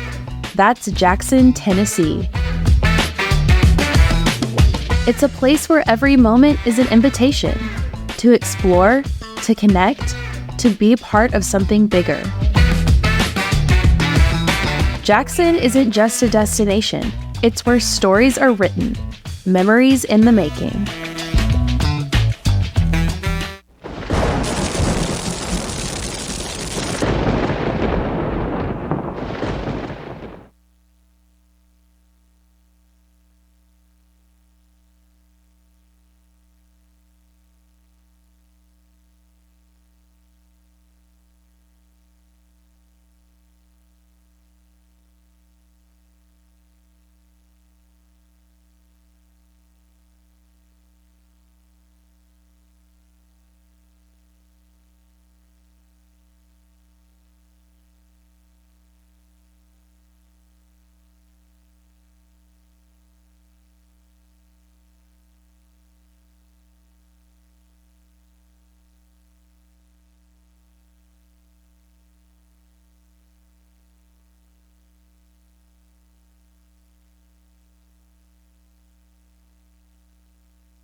New pitcher on the mound for Middle Georgia here as we start the bottom of the fifth. A redshirt junior from McDonough, Georgia, Evan Boyle. 1 pitch, 1 out. He retires Slade Mink. Tell us about Evan Boyle.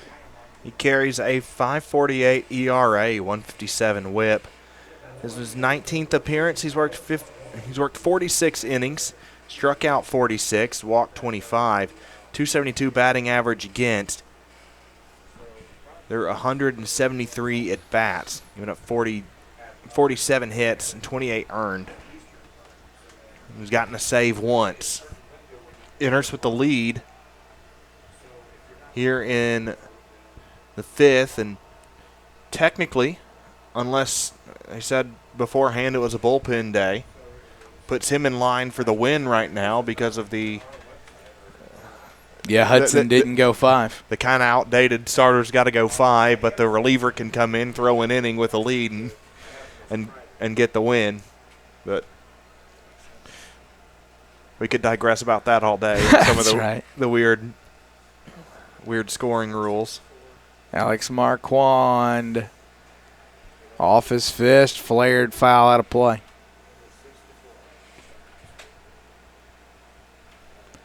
I like the You just look around the ballpark, and you've got, of course, your standard seating all through the park, but you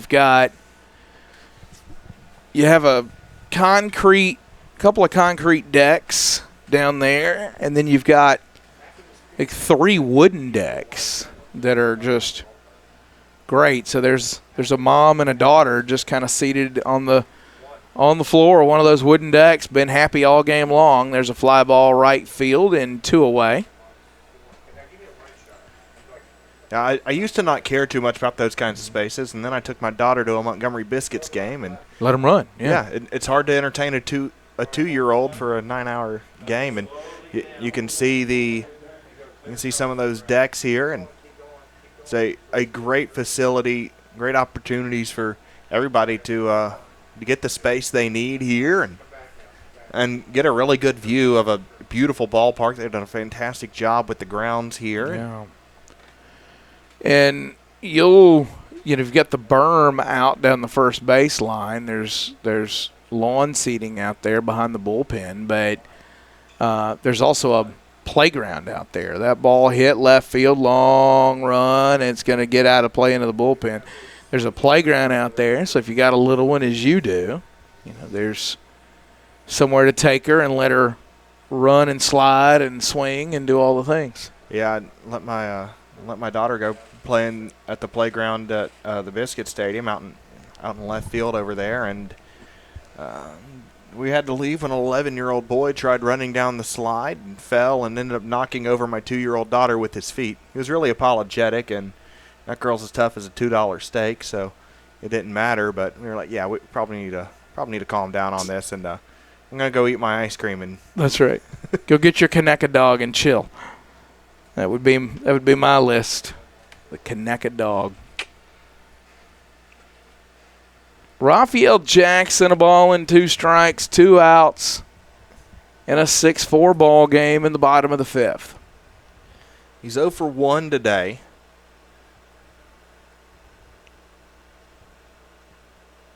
He's drawn a walk as well.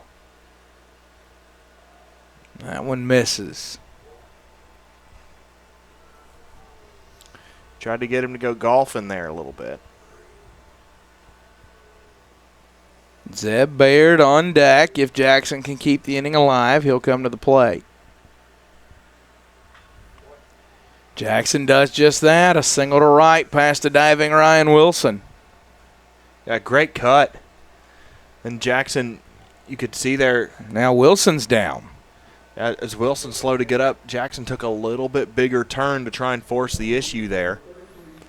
Looks like Jackson may have jammed that throwing arm somehow. He's shaking it. Or Wilson, rather. Yeah, Wilson, sorry.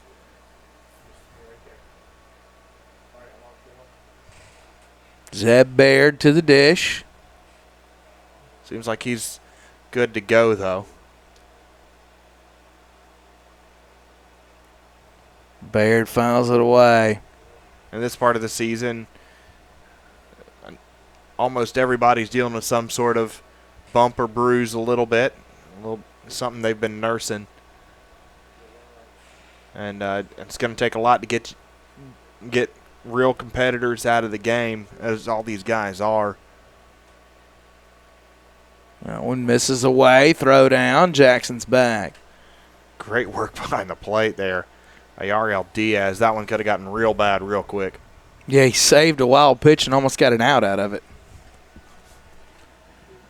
Ball and a strike. Zeb Baird awaits. That one misses away again. 2-1.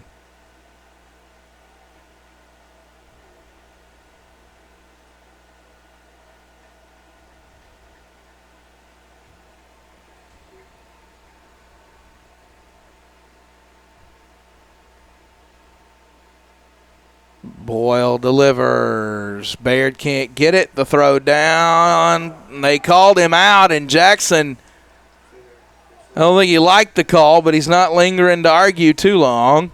The inning is over. So Baird will lead it off in the 6th for points half. We go to the top half right now, the SSAC.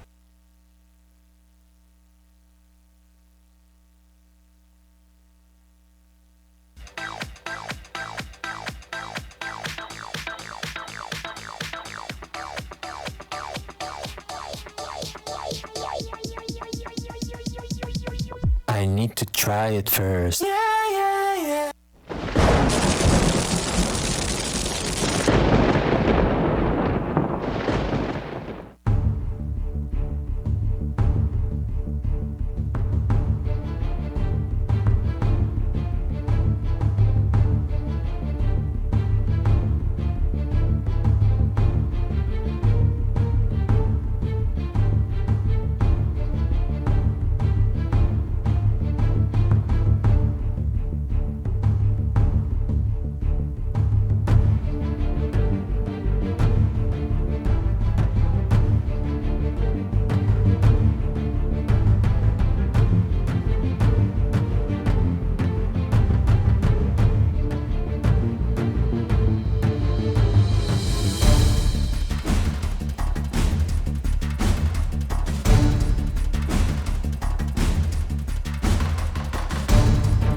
The new pitcher for Point, the right-hander from La Habra, California, Joshua Castillo.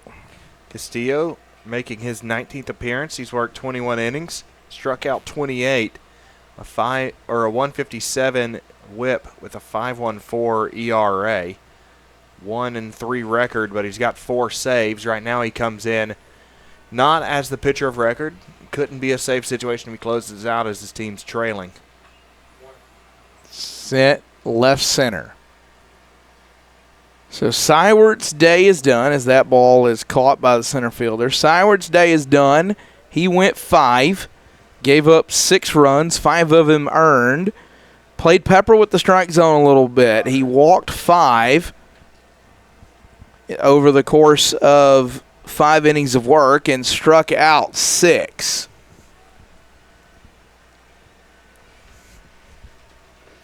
If you're Middle Georgia, you got to feel good that you chased the SSAC Pitcher of the Year after 5 innings and you have the lead getting into the Point bullpen. No balls and a strike. Again, this format, 8 teams in the tournament, 2 pools of 4 teams. Round-robin style in pool play. Both of the conference's automatic bids are in the championship game. So one pool, or each pool will get one automatic bid. It's a 3-game season. It's not a double elimination tournament. It's a 3-game season to extend the life of the 2024 campaign for you. And if you're a Middle Georgia team that comes in at 24-23, all you got to do is just win the games in front of you. If you go 3-0, there's not a tiebreak scenario you're worried about. You're playing on in the national tournament. Yeah, absolutely. And that's one of the things that's really exciting about this tournament is it opened up with all 8 teams with a very legitimate chance at getting a bid, and it's not necessarily you've got to battle through a double elimination bracket and you may have to win 5 or 6 games and then try and get to the championship game and hope that it's the regular season champion that you face. That way you don't have to win it in order to seal your spot. Now it's you got to win the 3 games ahead of you, and then the 4th game you can go have fun, go try and win a trophy. That's right. Chaz Salter draws a leadoff walk here as Middle Georgia would like some insurance against the Skyhawks. Jacob Pierce at the plate. He's 1 for 3. Or 1 for 2. He's drawn a walk. Scored a run. Hit a double. It's a 1-1 count. Second team all conference center fielder.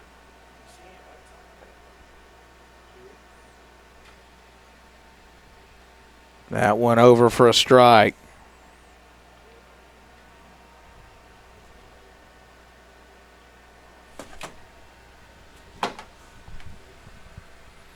One and two now.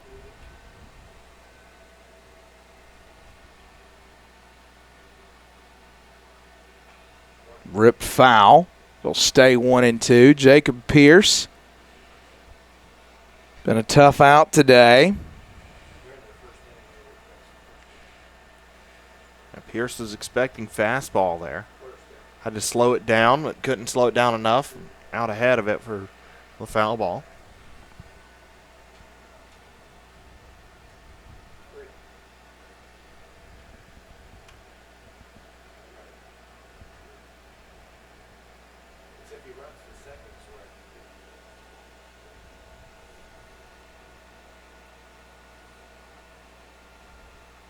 All over. Ooh. Whew. Must have just missed the plate a little bit. Looked really good. Yeah, from that camera angle, it was as pretty as it could be. 2 balls, 2 strikes.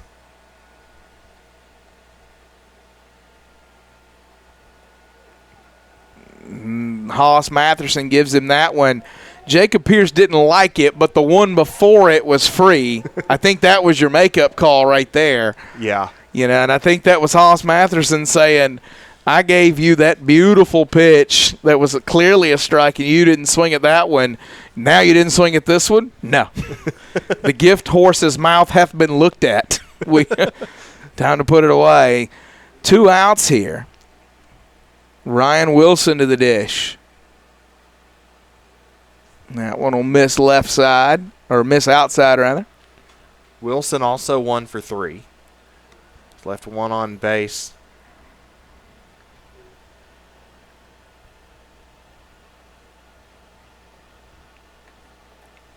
Castillo delivers and Wilson swings through it. 1-1 with 2 away here in the inning and a runner on first. Trying to make the Salter walk account for something here. Wilson hits that ball hard down the third base line, sliding into the corner, throwing it in the relay. We got a play at the plate that throws up the line, and it's 7-4. Middle Georgia gets back both of the runs they gave up just a couple innings ago. Back to a 3-run advantage. Yeah, great cut by Wilson. Hit it down the left field line, and what a jump by Salter. 2 outs. He shot out from first base like a cannon. Paul Knight sent him home, and yeah, the left fielder Slade Mink had to slide out there to cut that ball off to even give him a chance. If he doesn't do that, Wilson has one of those triples we were talking about. Oh, for sure. It was a great cut. Good amount of speed at the top of this Middle Georgia lineup. That one will miss bottom of the zone. Zane Falk at the plate. He's been having a great day. 2 for 2. Scored twice, also drawn a walk. He fouls that one off. Castillo with a 1-1 count on Zane Falk.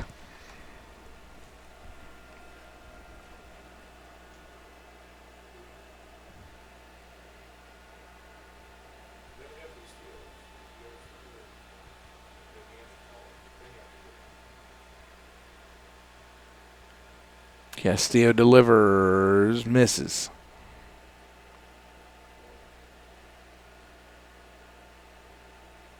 Two 2-1 count now. The left fielder.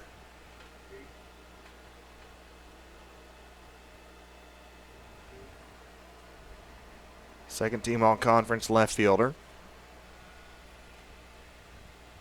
That one hit to the shortstop.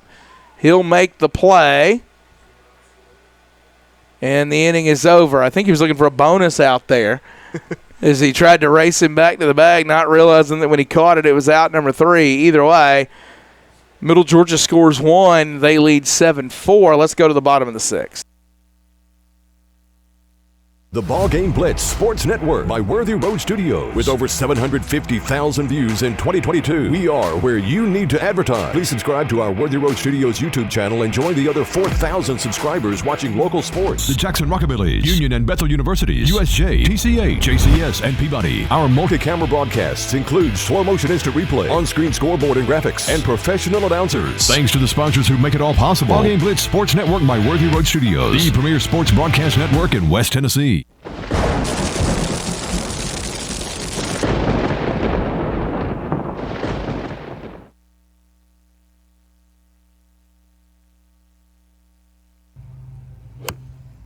The SSAC is about leadership, teamwork, Achievement. Community. Initiative. Ambition. Well-being. Adaptability. Sportsmanship. Trust. Integrity. Gratitude. Confidence. health, Self-discipline. Friendship. Openness. Growth. connection, Courage. tradition. Collaboration. The SSAC is about vision.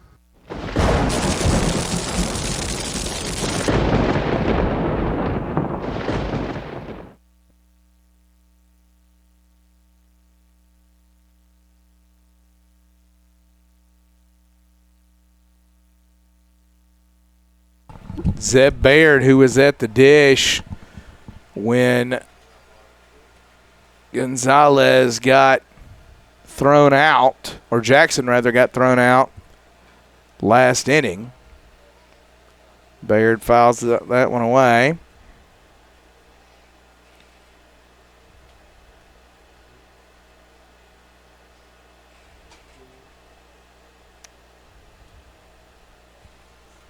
Baird flares that one toward right. Foul.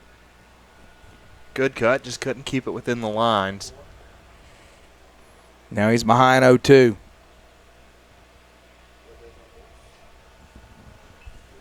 One thing I mentioned earlier, one of the other games about the format that I really like is it prevents rematches within the tournament, where you'd sometimes end up playing a 3-game set with the team, just have another game or two in the mix with it.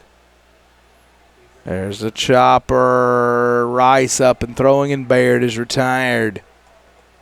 What a play by JT Rice. There's almost no business getting to that ball.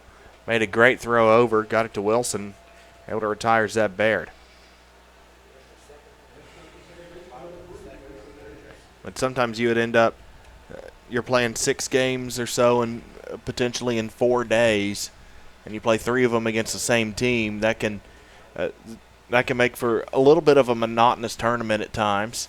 But this format, every game has huge implications on the first day. Second day, it starts to whittle down a little bit more. Third day, you could have a whole bunch of games with a lot of implications, or a couple lame duck games that don't really matter, and then it's a one-shot winner-take-all for the championship on the last day, and we know that that's set, and it's not a potential of you may play 2, you may play 3, you may play 1, depending on how, if necessary, games shape out. Mason Davis takes here 2-1. He had a solo homer his last time. So we've seen, what now, 3 homers in the tournament? Is that right? I believe so, yeah. Yeah, we had a grand slam from Blue Mountain's catcher. We had a 3-run shot in the Mobile Loyola game. And we've had 1 here, a solo shot. That one fouled back. They've all been really good cuts, and that's what they've had to be. They've had to be really good. They've had to swing the bat well. They've had to get every stitch of the baseball in order to do something to get over this wall. And just a good at bat here. Mason Davis just making Boyle really work. He spoiled a lot of pitches. Now can he win the battle? Because there are no moral victories right now. Points down 7-4. Still plenty of time heading into bottom of the 6th, 1 out, but the way Middle Georgia has swung the bat, though, 7 certainly doesn't feel like that's going to be it for no, the day. No, it doesn't. They've swung the bat. They've run the bases well. And it hasn't really been a big inning. Like often you see, you'll see 7 runs, but 5 of them come in 1 inning, and then you scatter 1 or 2 here or there. But there's only 1-0 up on that board right now for Middle Georgia. They've been really efficient with getting the guy on, getting him over, and getting him in. That ball fouled away.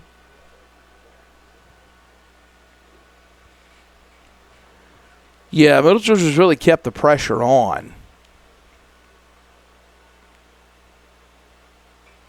That one fouled off. 2-2, a big-time battle here between Boyle and Davis.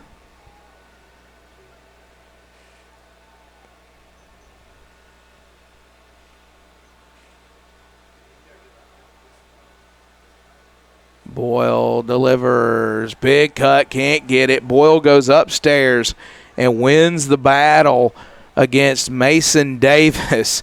It was quite an at-bat, but a great job. It was a 10-pitch at-bat, and Boyle goes upstairs to finish it off.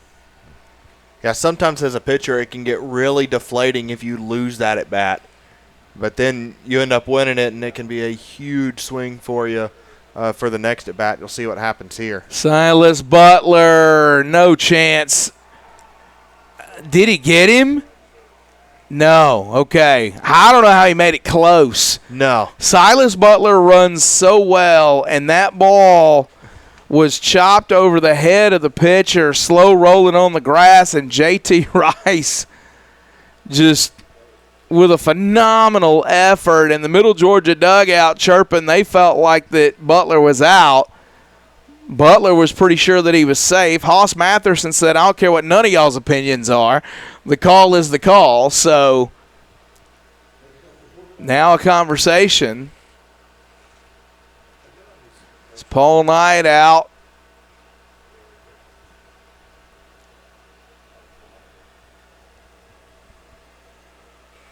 So Silas Butler legs out an infield hit.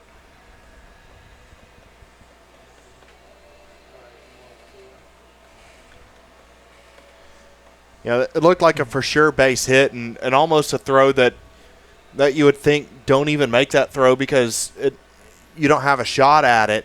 Go ahead and eat it and just don't worry about the runner. And J.T. Rice made that really close. Yeah, man. So everybody settled in. You saw Sam Baker kind of grinning and laughing at the back and forth.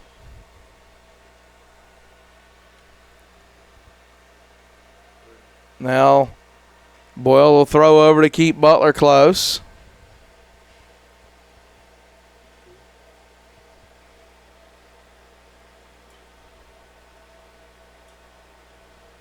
Baker awaits. This is high and away. Does Boyle. Point trying to do something with 2 outs here. They're down 7-4.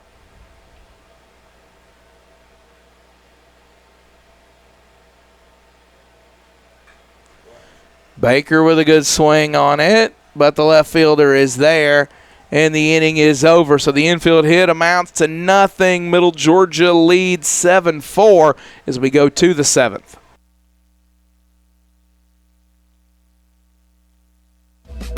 Where the day starts with laughter in local shops and ends under the stars with live music.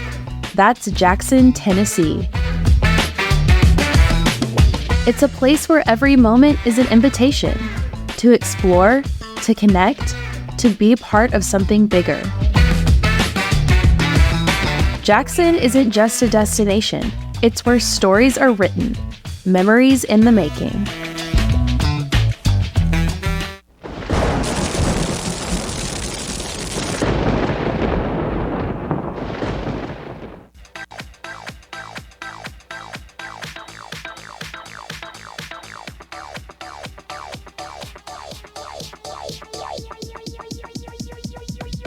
I need to try it first.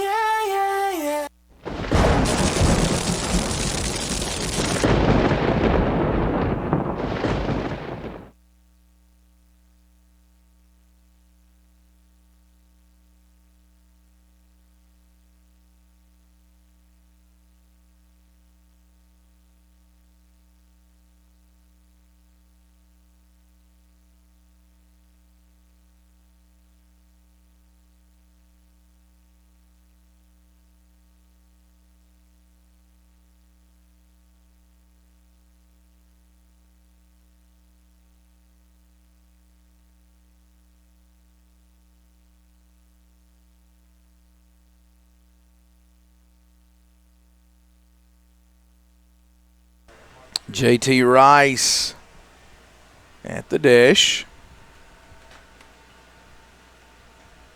That one over for a strike. Is Castillo back to work? The shortstop's been really impressive in the field today. 0 for 2 from the plate. He's had quality at bats. A little miss away.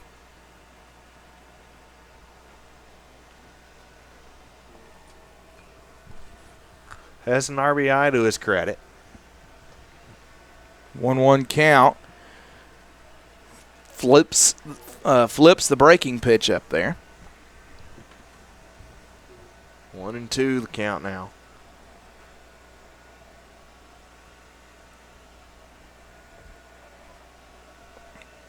That one missed somewhere.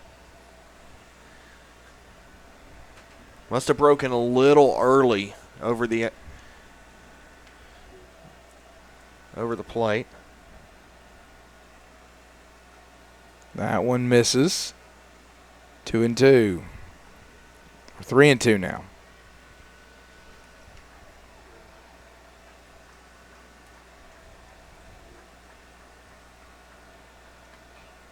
That one fouled. Rice will spoil it.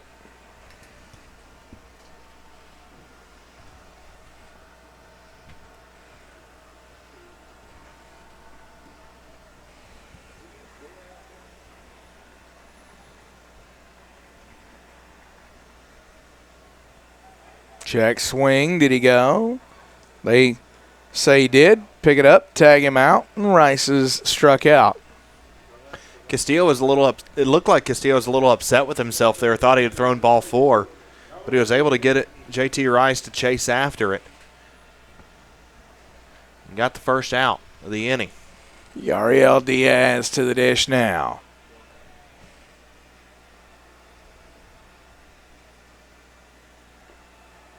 Diaz will take.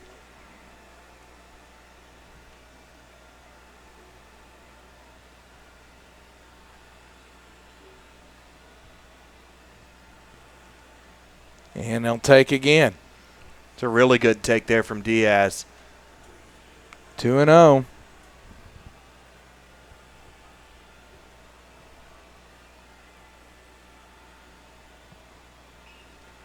Don't miss away. 3-0.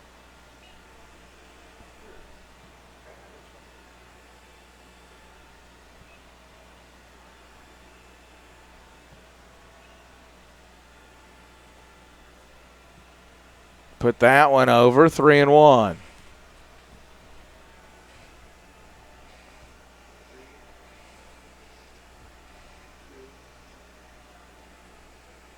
Misses away and a walk to Diaz.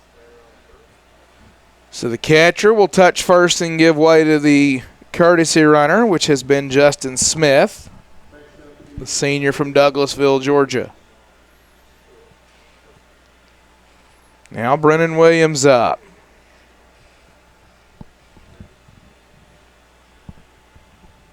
Williams 0 for 2. Trying to get his first base knock of the game. That one over for a strike. Good pitch from Castillo. Oh, balk is called. And that will advance Smith down to second.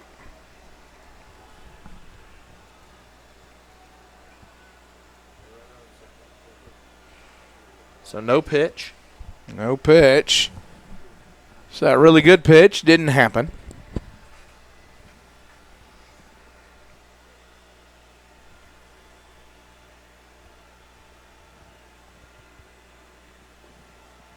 Misses there.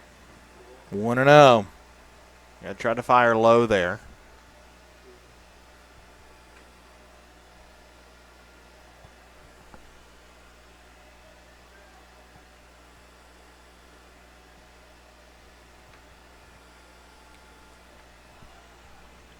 That one misses again. 2-0. Castillo a little rattled here. You're going to come out and talk with him while the bullpen works.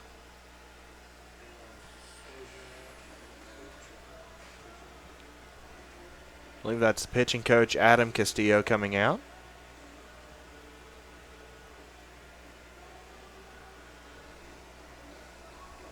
If I'm remembering correctly, I believe that's also his brother. I'm trying to remember the conversation I had with Deshaun Bullock about this guy.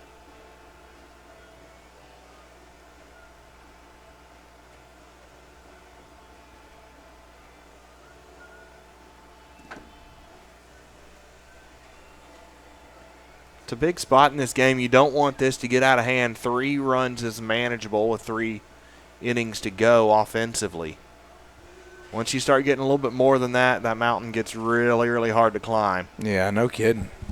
And this is a point team that I think should be in the tournament, and should they make the opening round, will be a tough draw for whoever they get. But they've got to finish playing their way in there. There's not a whole lot of at-large bids on the line in the NAIA for baseball, and ball that one gets away. Pickoff throw gets to center. A late break for Smith, and throws up the line at third. So the throwing error will allow him to get to third. Yeah, very late jump from Smith there. He was lucky that the throw was away. So he had gotten hung up in no man's land at that point by the time he decided to go. 2-0. Between the balk and the mound visit and the pickoff throw, there have only been 2 pitches in this at bat, which has lasted quite a while.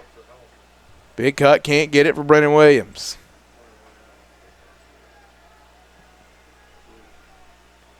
If you're Brennan Williams, you've been at the plate for a long time but have not been part of the action.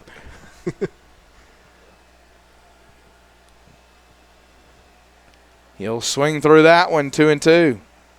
Yeah, the first 2 balls weren't really pitches that he was having to work for, really. He didn't have to really make too much of a decision. It's well out of the zone, but now 2-2 count. He's got a battle. Williams puts a good swing on it, deep left field. Run's going to score easily, and it's off the wall, and it's more than just a run. Brennan Williams rounds and heads for third. It's a triple for Brennan Williams. That ball got off the base of the wall and caromed back in that cavernous section of the park, as we talked about. And Brennan Williams on third. It's 8-4. And not only was that's another one of those reverse unicorns today, where it hits off the top of the Blue Monster and kicked around, and it's trouble for Point right now, and that will be it for Castillo. We'll see who Point goes to and try and limit the damage, but Middle Georgia with a runner on third and just 1 out. So we'll tell you about the new pitcher on the other side. This is the SSAC.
The BallGame Blitz Sports Network by Worthy Road Studios. With over 750,000 views in 2022, we are where you need to advertise. Please subscribe to our Worthy Road Studios YouTube channel and join the other 4,000 subscribers watching local sports. The Jackson Rockabilly, Union and Bethel Universities, USJ, TCA, JCS, and Peabody. Our multi-camera broadcasts include slow motion instant replay, on-screen scoreboard and graphics, and professional announcers. Thanks to the sponsors who make it all possible. BallGame Blitz Sports Network by Worthy Road Studios, the premier sports broadcast network in West Tennessee.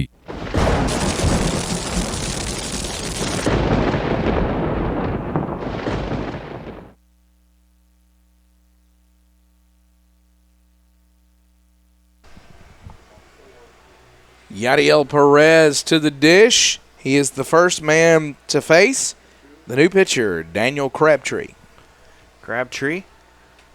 This is a switch hitter. And there's a base hit down the right field line. That's going to get a run home. It's 9-4. Ball's kicking around down there. And they stop him at second. They really would have had a shot with back-to-back triples there, the way that ball was kicking around. Ends up being a double. John Tyler's not happy about something. He's come out to have a conversation with the home plate umpire. But as is, it's 9-4, and there's a runner on second. All right, so Crabtree's numbers. Yeah, I think he's arguing if that ball was fair off the way that the first baseman, Danny Gonzalez, is reacting here. But Daniel Crabtree comes in to his 20th game. Yeah, they're arguing whether or not the ball was fair, and the argument is to no avail, and we continue to play on. And if his stats will pull up, we'll be ready to roll. Presto.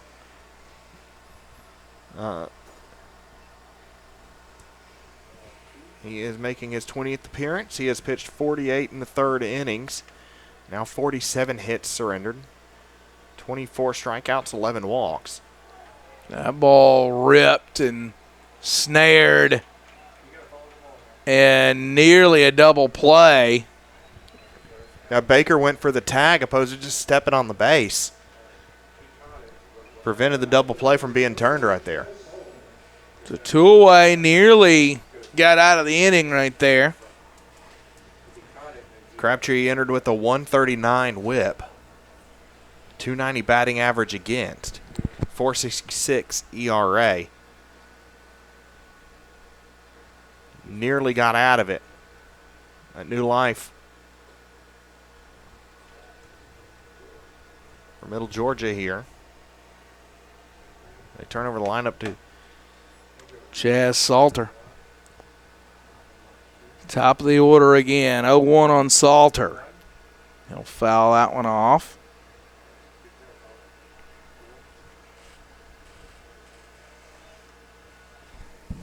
Salter had gone almost the entire season without striking out.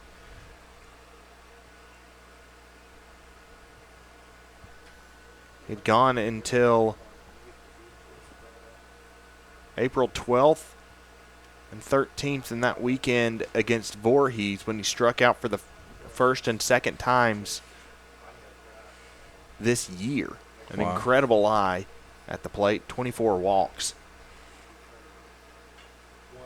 Salter with a base hit up the middle. That's going to get another run home. 10-4 is the lead for Middle Georgia as they are pouring it on now. And the climb feels insurmountable for Point. It does, but this is a very good hitting team in Point, and once they get rolling, it could snowball pretty quick. And we've seen this in Middle Georgia today too. When they get going, they can start snowballing pretty quick, as we're seeing even in this inning right alone. Pierce up the middle, snared by Crabtree. He'll flip it to first, and the inning is over. But Middle Georgia adds 3 more. They lead 10-4 SSAC.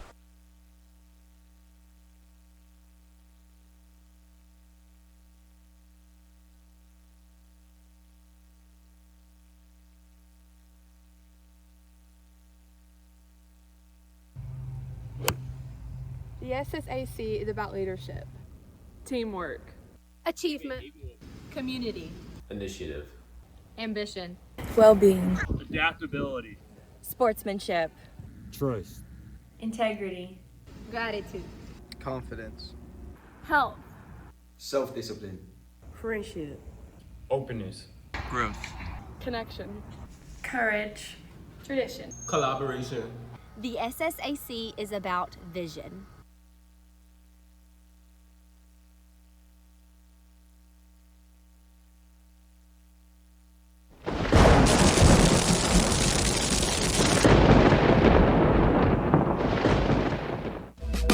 Where the day starts with laughter in local shops and ends under the stars with live music.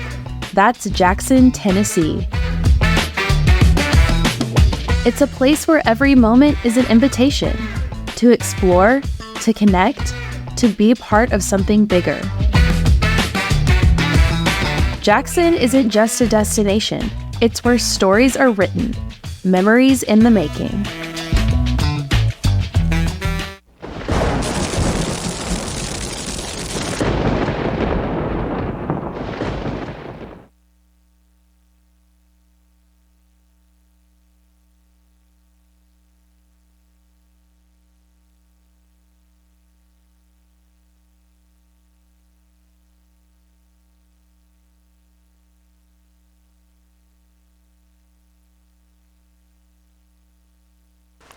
Back here live at the ballpark.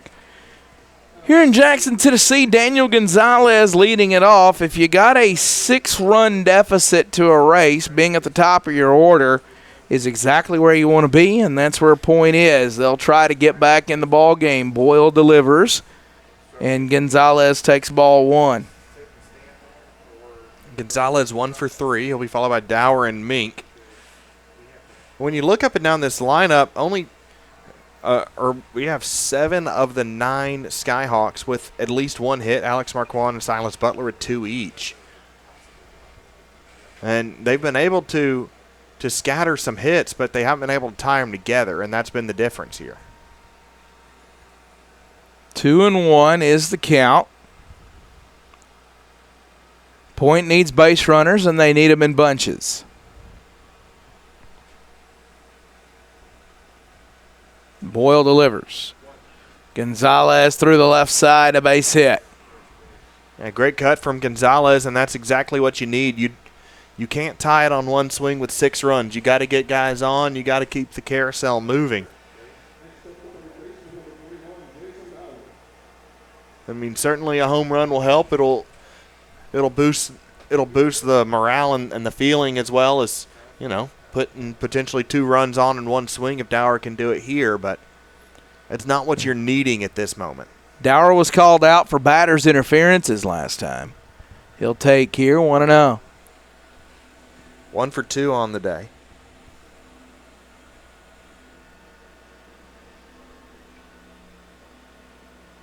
That one's in the dirt. Ball and a strike.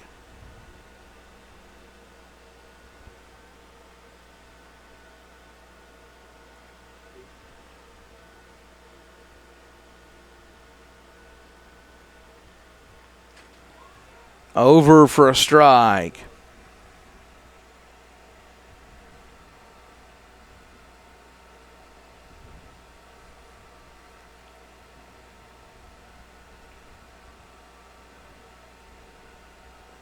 That one will miss away. 2-2 now. Boyle working to Dower. Point in a position where they can scare. 3-1. 3-1 says 3-1 says the umpire. Okay, so 2-2 is what we have on the scoreboard, but the umpire says 3-1. There's 3-2. Dower threw the bat away, thinking that was ball 4. Haas with hands on hips staring at him. I think I would protect anything that was close to me here and not hope that I'm going to get the call. And it wasn't an intentional show up or anything either. Dower just thought that was out. Dower straight away center field. 1 gone here in the point half of the 7th.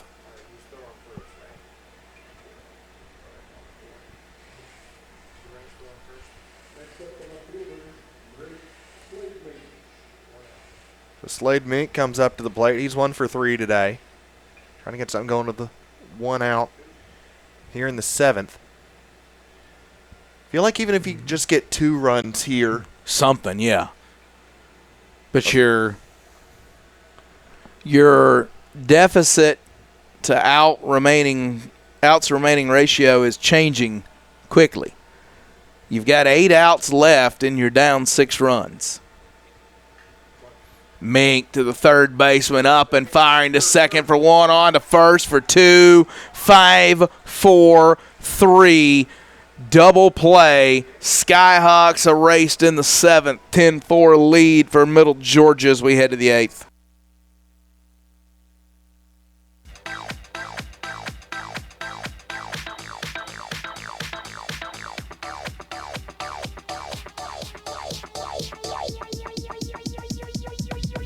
I need to try it first.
Ryan Wilson leading off for the Knights in the 8th. Third baseman cuts off the shortstop, fires to first, pulls him off the bag. So Ryan Wilson is aboard. Leadoff guy on an error.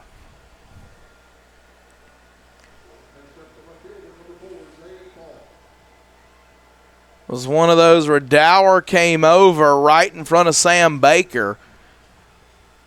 Grabbed it and threw to first. The throw was wide. Pulled Gonzalez off the bag. There's another shot for Dower. He'll go to second for 1, on to first, not in time. So 5-4 put out at second.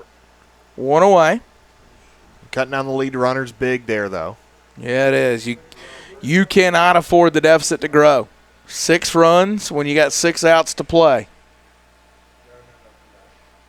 So the Skyhawks in must territory here. And the only thing I can think of is that John Tyler's asking about interference down at second base. I don't know. Conversation, it was quick.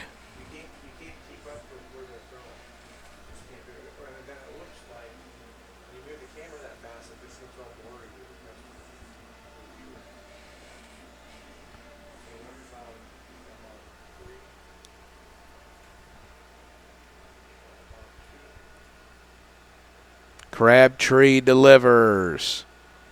Foul back, out of play.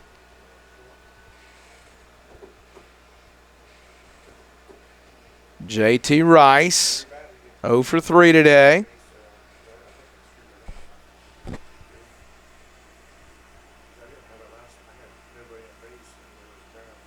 Did it hit him? Almost.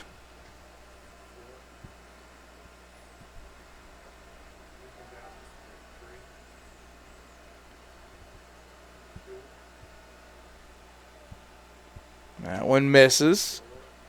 2-1.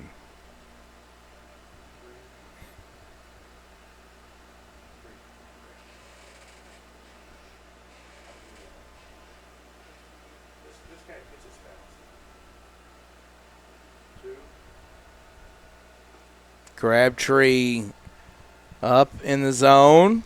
Rice did not offer. 3 balls and a strike.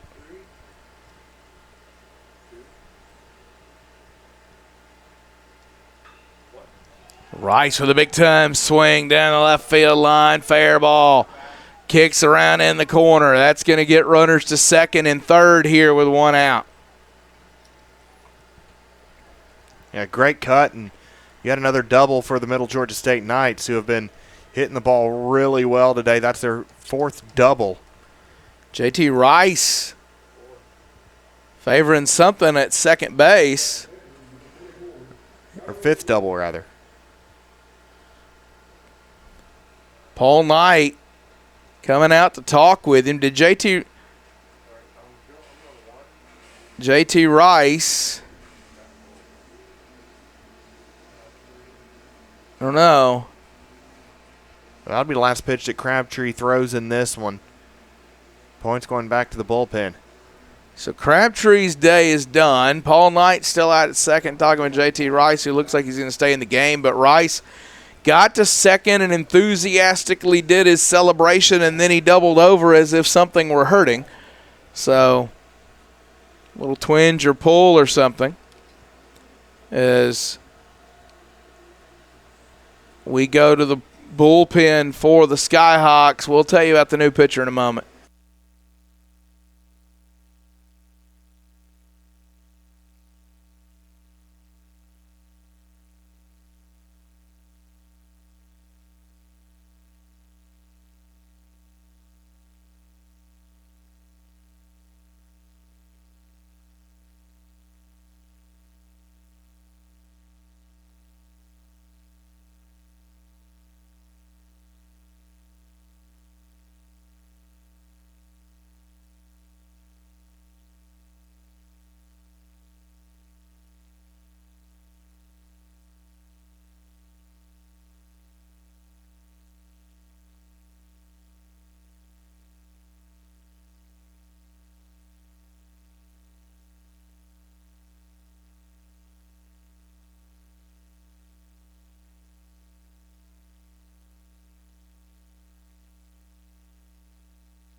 High fly ball, center field. That's going to get a run home.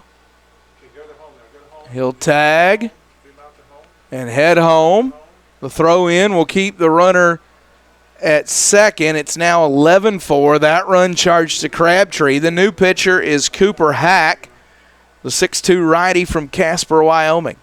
Hack making his 18th appearance. Entered pitching 14 and a third innings. A 7.53 ERA, 2.09 WHIP, 13 strikeouts, 13 walks, 12 earned runs. Hack is one of those last names that makes a great hitter's name. It does. And I think about Mose Hayes, who's from Homer, Alaska, from Faulkner. That'd be a great hitter hometown. Not as much for a pitcher. Yeah, it always, and that conversation reminds me of former San Francisco Giants starter Bob Walk. I don't need a pitcher named Walk. What are we talking about? That's like having a quarterback named Interception. I don't need that. Ball down in the zone. Or, as you pronounce interception in Greek, Tannehill. So, yes. Brennan Williams at the dish. That one flared short right center. What a play with a shortstop. Oh, my. Sam Baker got on his horse and went and got it. Otherwise, another run may score there. So, Middle Georgia adds another one. They lead 11-4. Let's go to the bottom of the 8th.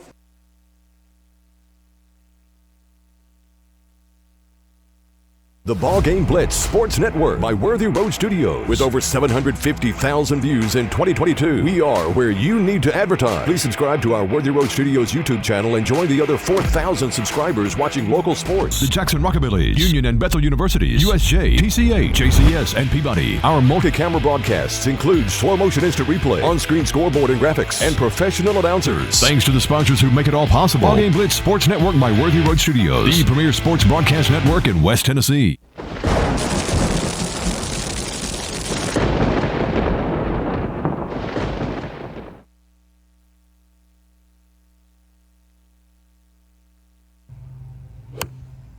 The SSAC is about leadership, teamwork, Achievement. Community. Initiative. Ambition. Well-being. Adaptability. Sportsmanship. Trust. Integrity. Gratitude. Confidence. health, self-discipline, friendship, Openness. Growth.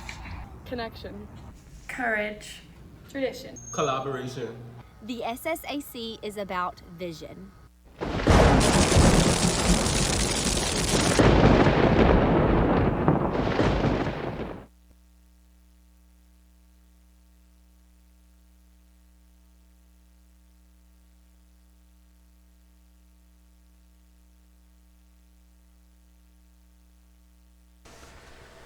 Alex Marquand to the dish.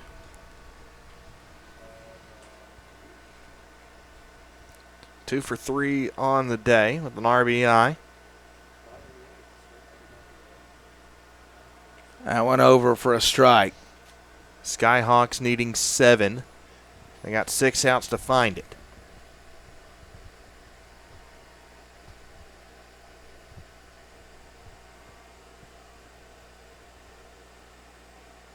That one in the zone, 0-2.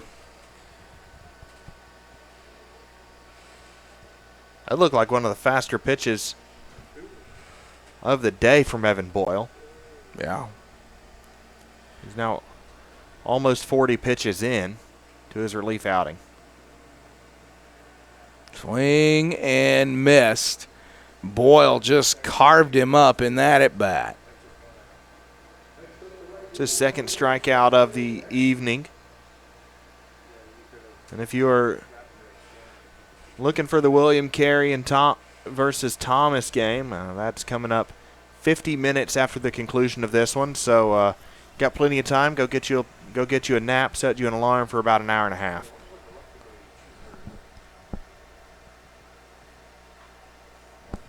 That one fouled away.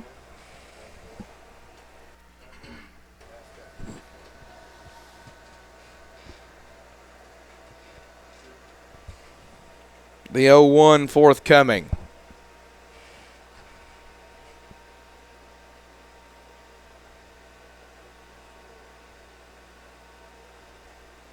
Nearly hit him. Ball and a strike now.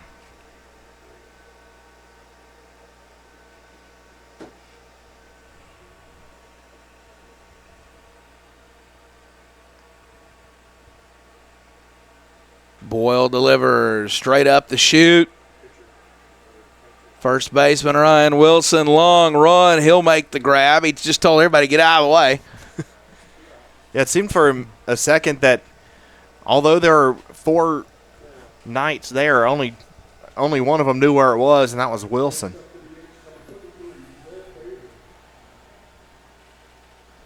But able to get the out one way or another, and that's what counts in the end. All right, so we haven't talked about it yet. We've seen 6 teams. We got another ball game to go. As that one pops straight up. The 2024 entries into the all-name team. I would tell you that Zeb Baird is a lock. Yeah, Zeb Baird makes the list. He's 2024 all-name. That one misses wide. Prescott Marsh from Loyal is on there. That's a strong one. Silas Butler is, I don't know, man. You don't meet a lot of Silases. So I like the Silas Butler name. Yeah, unless you're in the Book of Acts, you don't run into Silas too often. Yeah, that one's not happening a whole lot. Like you're in a Philippian prison if you know a dude named Silas. That one delivered straight up and out of play.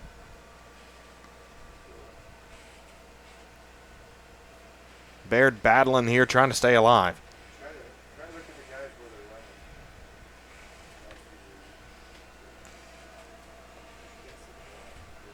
Slade Mink is another one. Yeah. Yeah, that's an all-name team. Like if it sounds like a 70s baseball name, but also a new exhibit at the local zoo. Yeah, well, and that's another one that's like, you know, Slade Mink.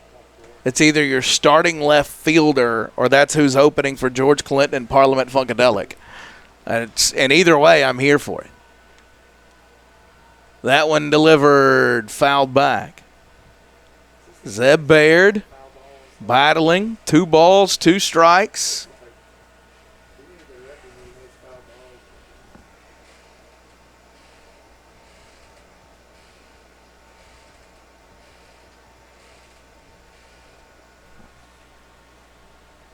Boyle delivers. That one fouled back again.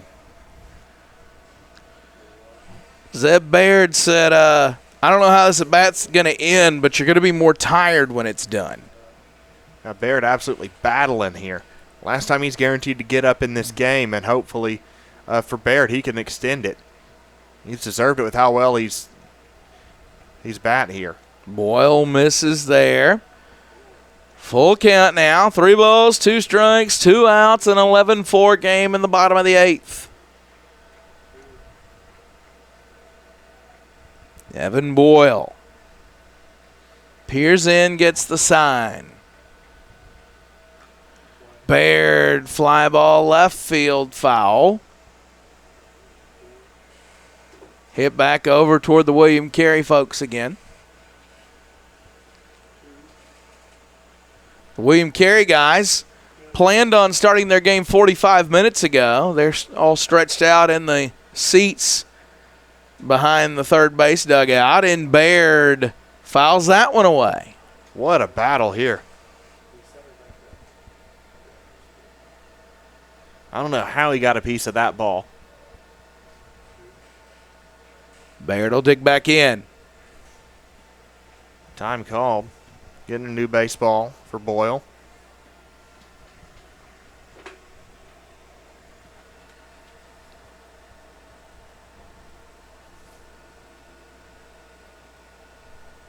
Had to spoil off some really good pitches.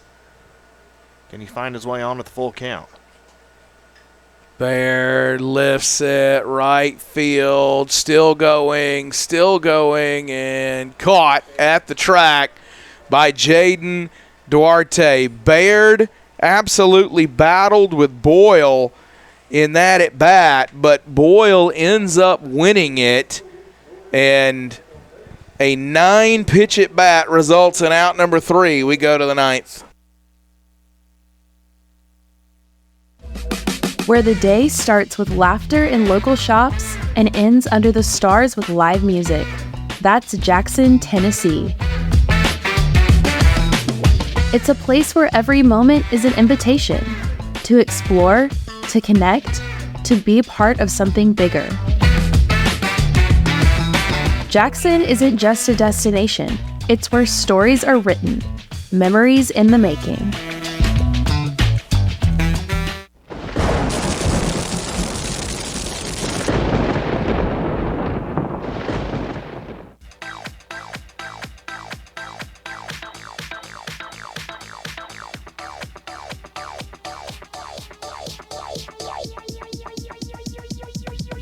I need to try it first.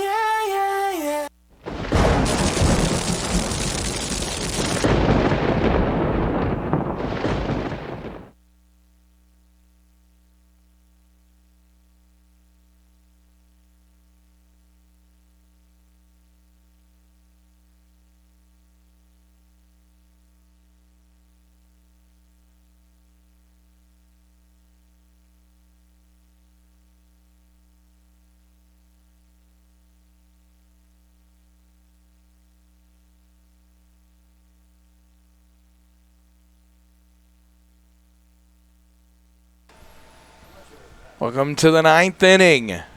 Yadiel Perez leading it off for Middle Georgia. They're up 11-4.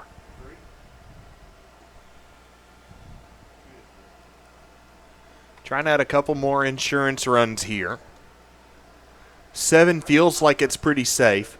With just 3 outs to go, but we've seen crazier things happen. So Castillo will go out and talk to Hack. No, he'll just come pick up the baseball. We have Jaden Duarte. Had to make a really tough play out in right field. That ball just kept trailing away from him into the right center field gap. He had it would look like a great read on it at first, and then it just kept pushing towards center field a little bit more. Had to reach out to grab it. That one misses upstairs from Hack.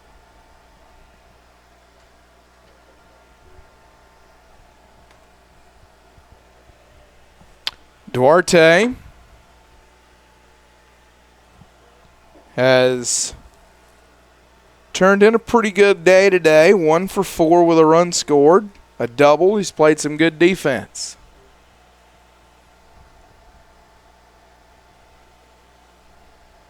I'm talking about the all-name team. Cole Giordano, another one. It's just a great It's a name. good one, yeah. I still tell you, maybe my all-time favorites in the SSAC is Duarte hits that ball deep to right field, and it is gone. Jaden Duarte with a 2-run homer, 13-4. Middle Georgia pouring it on. That's our 4th homer of this tournament. So a 13-4 ball game now as Duarte touches home.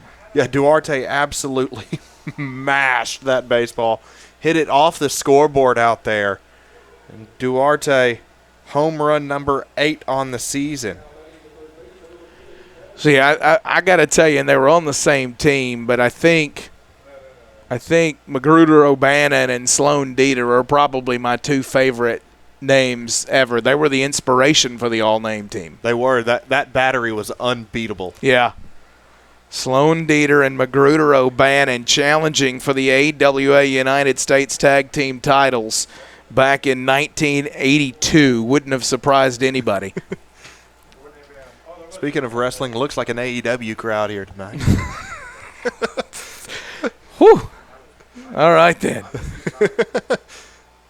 You're bagging on the Pepsi of pro wrestling right now.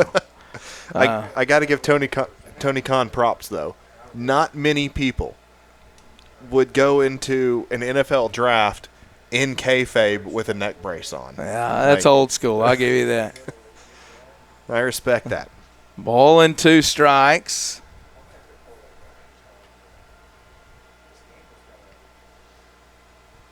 That one misses away. Chaz Salter. 2 for 4, couple of runs scored and 2 RBIs. That one will miss away.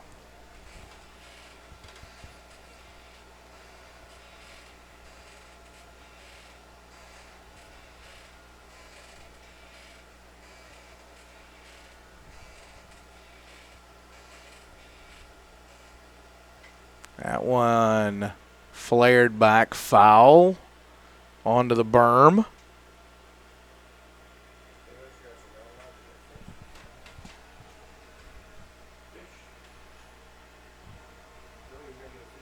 That one in the dirt. So Chaz Salter will walk to first.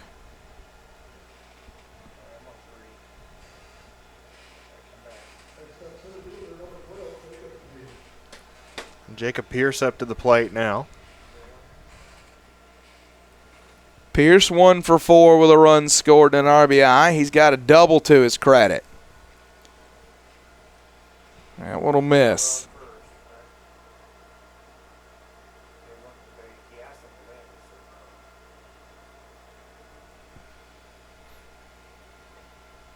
That one misses low.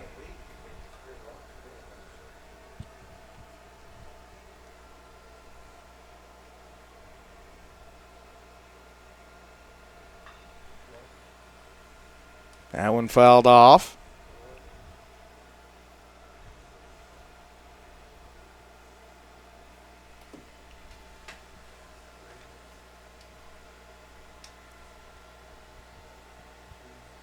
Pierce back to the dish with a 2-1 count on him. Flared back foul, make it 2-2.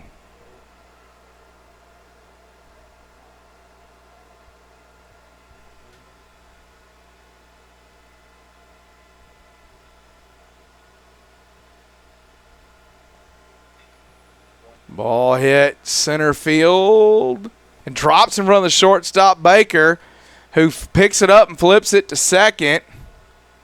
So it's either an infield fly or a force. Take your pick. Either way, somebody's out.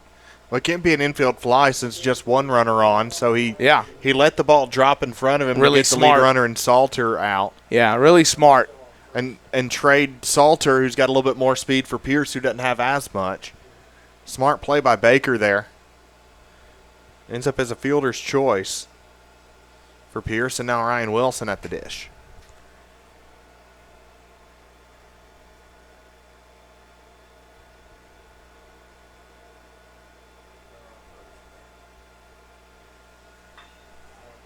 Lifted and gone. My goodness. I don't even know where that ball went. Deep into the Jackson Knight. That one was long. 15-4. Ryan Wilson chose violence. Oh my goodness. I think someone on the interstate may have to check their tires. That one was crushed. Ryan Wilson. My goodness. Lost that ball off the bat, and it was mashed so hard that the outfielders didn't even give the courtesy jog.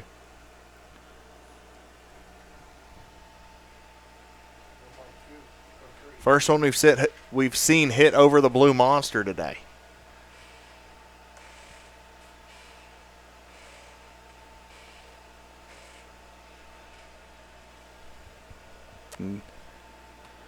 Gary, the home plate umpire, Haas Matherson, walking out, having a conversation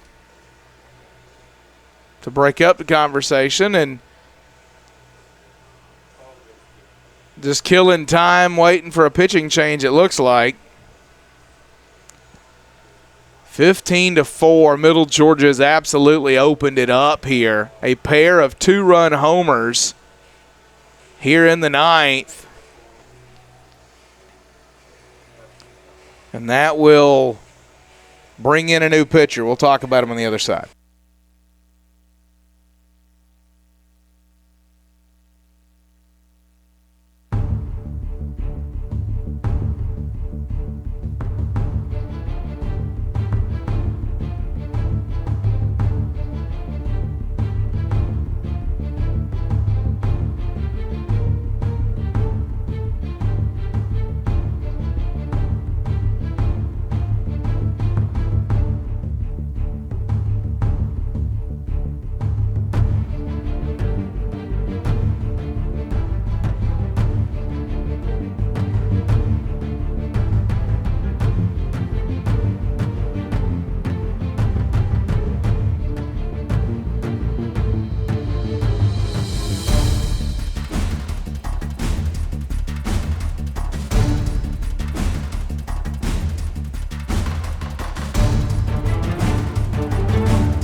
The BallGame Blitz Sports Network by Worthy Road Studios. With over 750,000 views in 2022, we are where you need to advertise. Please subscribe to our Worthy Road Studios YouTube channel and join the other 4,000 subscribers watching local sports. The Jackson Rockabilly, Union and Bethel Universities, USJ, TCA, JCS, and Peabody. Our multi-camera broadcasts include slow motion instant replay, on-screen scoreboard and graphics, and professional announcers. Thanks to the sponsors who make it all possible. BallGame Blitz Sports Network by Worthy Road Studios, the premier sports broadcast network in West Tennessee.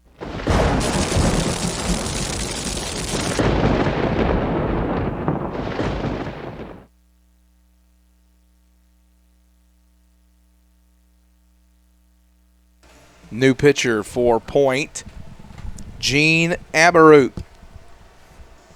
the senior from San Bruno, California.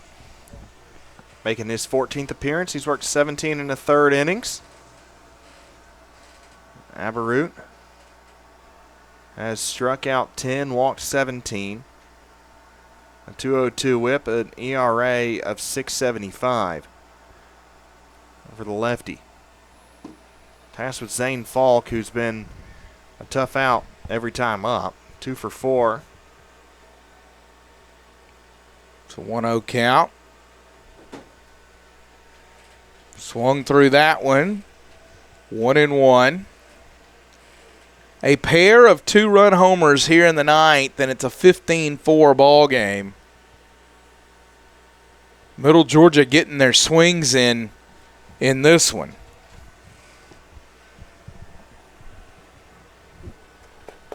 And just one game into Pool B here, and it looks starkly different than what it may have looked like earlier today. And as from Point's perspective, you threw your ace today, and Middle Georgia got to him early. You still have an incredible pitcher in Lopez in the offings as well, and you've got a really good pitching staff, I believe the lowest ERA in the conference. And you've got an opportunity to make a run, but now that mountain is really high, and Middle Georgia's playing some really good ball. Well, right and now. the big deal now is you don't have control. Yeah. So you got to go 2-0 over your next two, and you need help. Yeah. And you need the right help. Yeah. Because your bet is you need Middle Georgia to lose to Thomas and Carey, and you got to win them both. Yeah. And then you go. But, that's the thing about this pool play format. Like, it's not double elimination. So you're not in this do or die scenario, but a loss really it complicates. hurts. You forfeit a lot of control with a loss. 2-0. And the other side of this is, one of your tiebreakers in the event of a three-way tie is runs scored. So we've seen some runs put up today, Yeah, and even beyond that, the first, before you get to that, is runs allowed. Is runs allowed. Yeah. So Aberut now working against Hunter Noblet. So in Pool A, Mobile gave up 9 runs. Faulkner gave up 15 runs. Blue Mountain gave up 5 runs, and Loyola gave up 3 runs. And over here in Pool B, it's Point has surrendered 15 so far, and there's another runner on base after the walk. So runners on first and second. And Yariel Diaz back to the dish. The only night in the starting lineup without a hit. He has walked twice.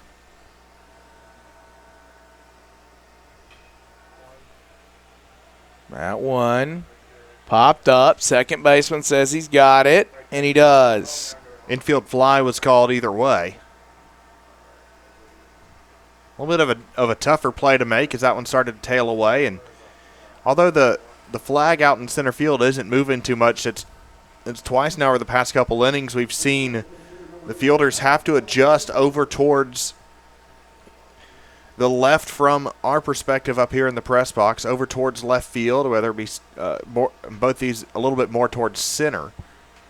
And it's been it's interesting to see how the ballpark changes throughout the day and how they fly through here. Adam Alicia Brooks at the plate. That one nearly hits him. Redshirt senior from Fairburn, Georgia. Transfer from Georgia Gwinnett. And Alicia Brooks gets hit with that one. Right on top of the foot. And now they're loaded.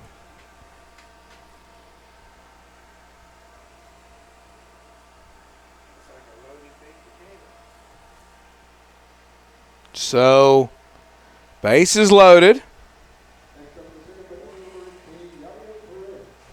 And Yadiel Perez to the dish. This is the 10th batter of the inning, I believe. It is. Perez led the inning off.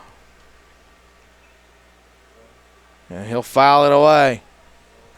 He scored on the Duarte homer.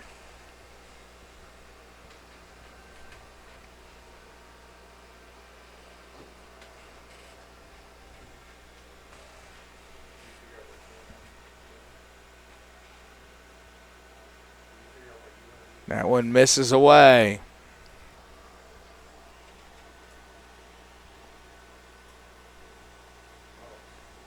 So you lose this game, your path requires winning the next two. As that one's pop foul, catcher gives chase, he'll squeeze it, Middle Georgia will leave him loaded, but they plate 4 more. You lose this game, your path obviously involves winning the next two, but it's 2 options. You either need Middle Georgia to lose them both, or you need to end up in a 3-way tie and win the tiebreaker scenario.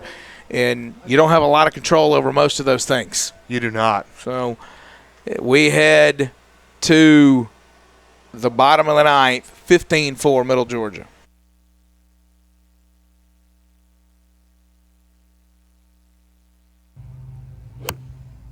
The SSAC is about leadership, teamwork, Achievement. Community. Initiative. Ambition. Well-being. Adaptability. Sportsmanship. Trust. Integrity. Gratitude. Confidence. Health. Self-discipline. Friendship. Openness. Growth. connection, Courage. tradition, Collaboration. The SSAC is about vision.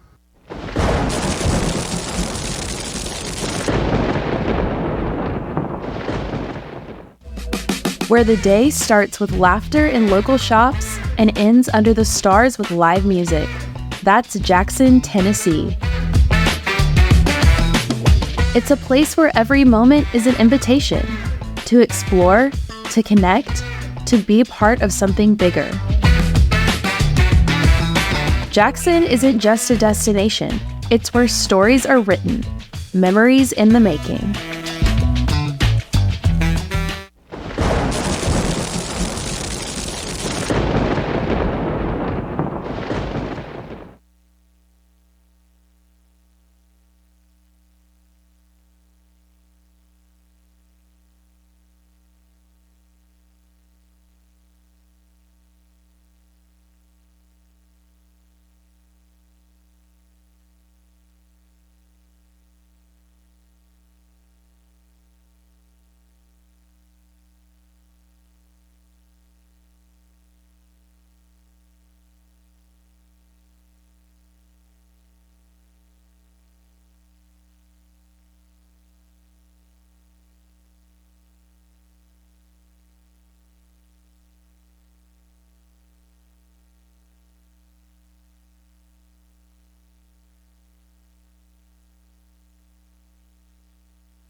Mason Davis at the dish. Davis hit a homer earlier in this one. That went over for a strike. It's a 15-4 ball game. Middle Georgia has consistently poured it on offensively. They've scored in every inning except the fourth. 2 in the first, 2 in the second, 1 in the third, 1 in the fifth, 1 in the sixth, 3 in the seventh, 1 in the eighth, and 4 in the ninth. Big cut, can't get it. Mason Davis is retired. Yeah, great work. Start Andrew Lowry's outing. Enters 25 2/3 innings of work. His 13th appearance has a 6.66 ERA, a 171 WHIP. And that was strikeout number 19 for the right-handed pitcher. So the man from Eastman, Georgia, back to work against Silas Butler. Strike one.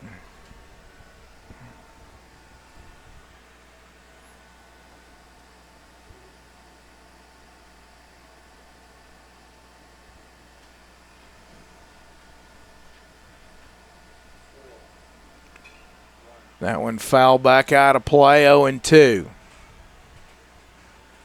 So this game was scheduled to be the 4 o'clock game. It started at 4:50.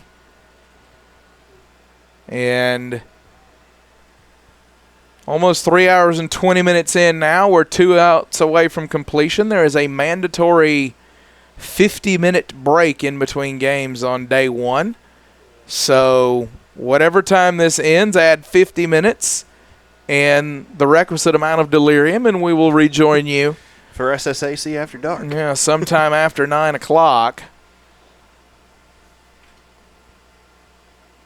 Up the middle, off of Lowry. He'll chase it down, flip to first, not in time. Infield hit for Silas Butler. Yeah, great work from Butler there getting down the line. Lowry, great effort sticking with it. He made that play a lot closer than it really should have been.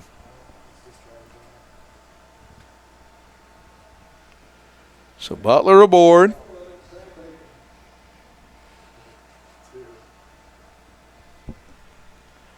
Sam Baker to the dish.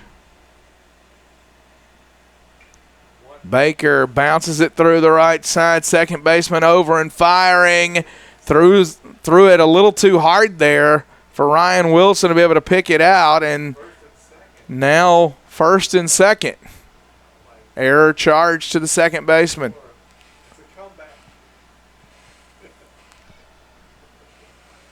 I'd be stunned to see any sort of big leads or running on the base paths here, as an out proves much more perilous than any extra 90 feet would. As I tell our 12-year-olds when we're coaching, your out matters more than your run right now.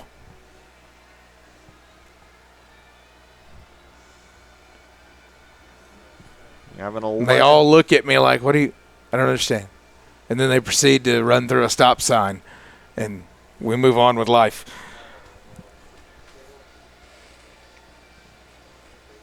Daniel Gonzalez, leadoff man at the dish for point. Gonzalez with a couple of hits on his ledger. Fouls it back. Yeah, 2 for 4 for the Cuban first baseman.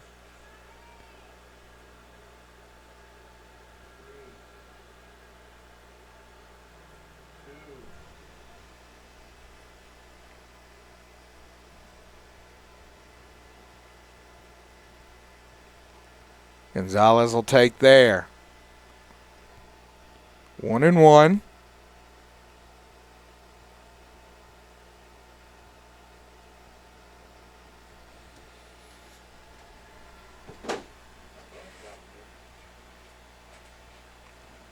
Big cut, can't get it. Ball and 2 strikes.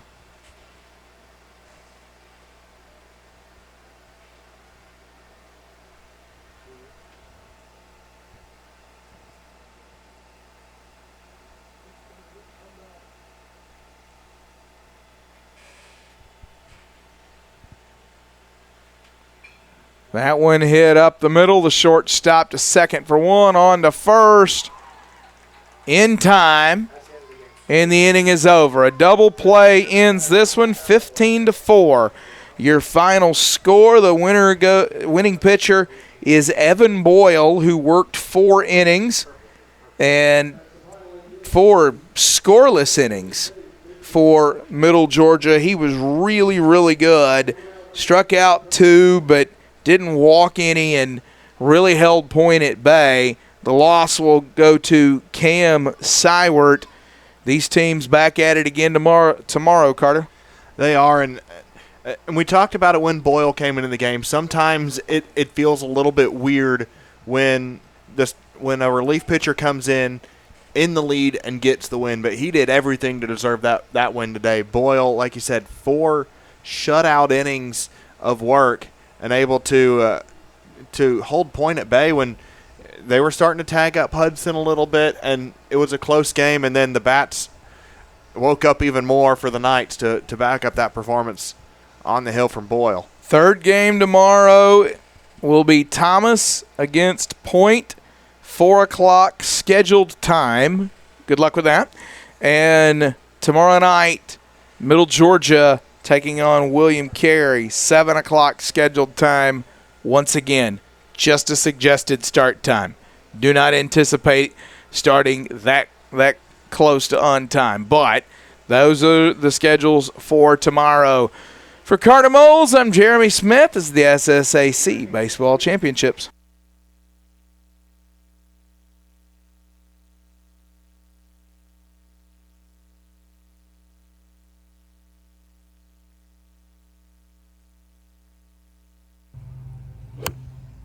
The SSAC is about leadership, teamwork, Achievement. Community. Initiative. Ambition. Well-being. Adaptability. Sportsmanship. Trust. Integrity. Gratitude. Confidence. Health. Self-discipline. Friendship. Openness. Growth. connection, Courage. Tradition. Collaboration. The SSAC is about vision.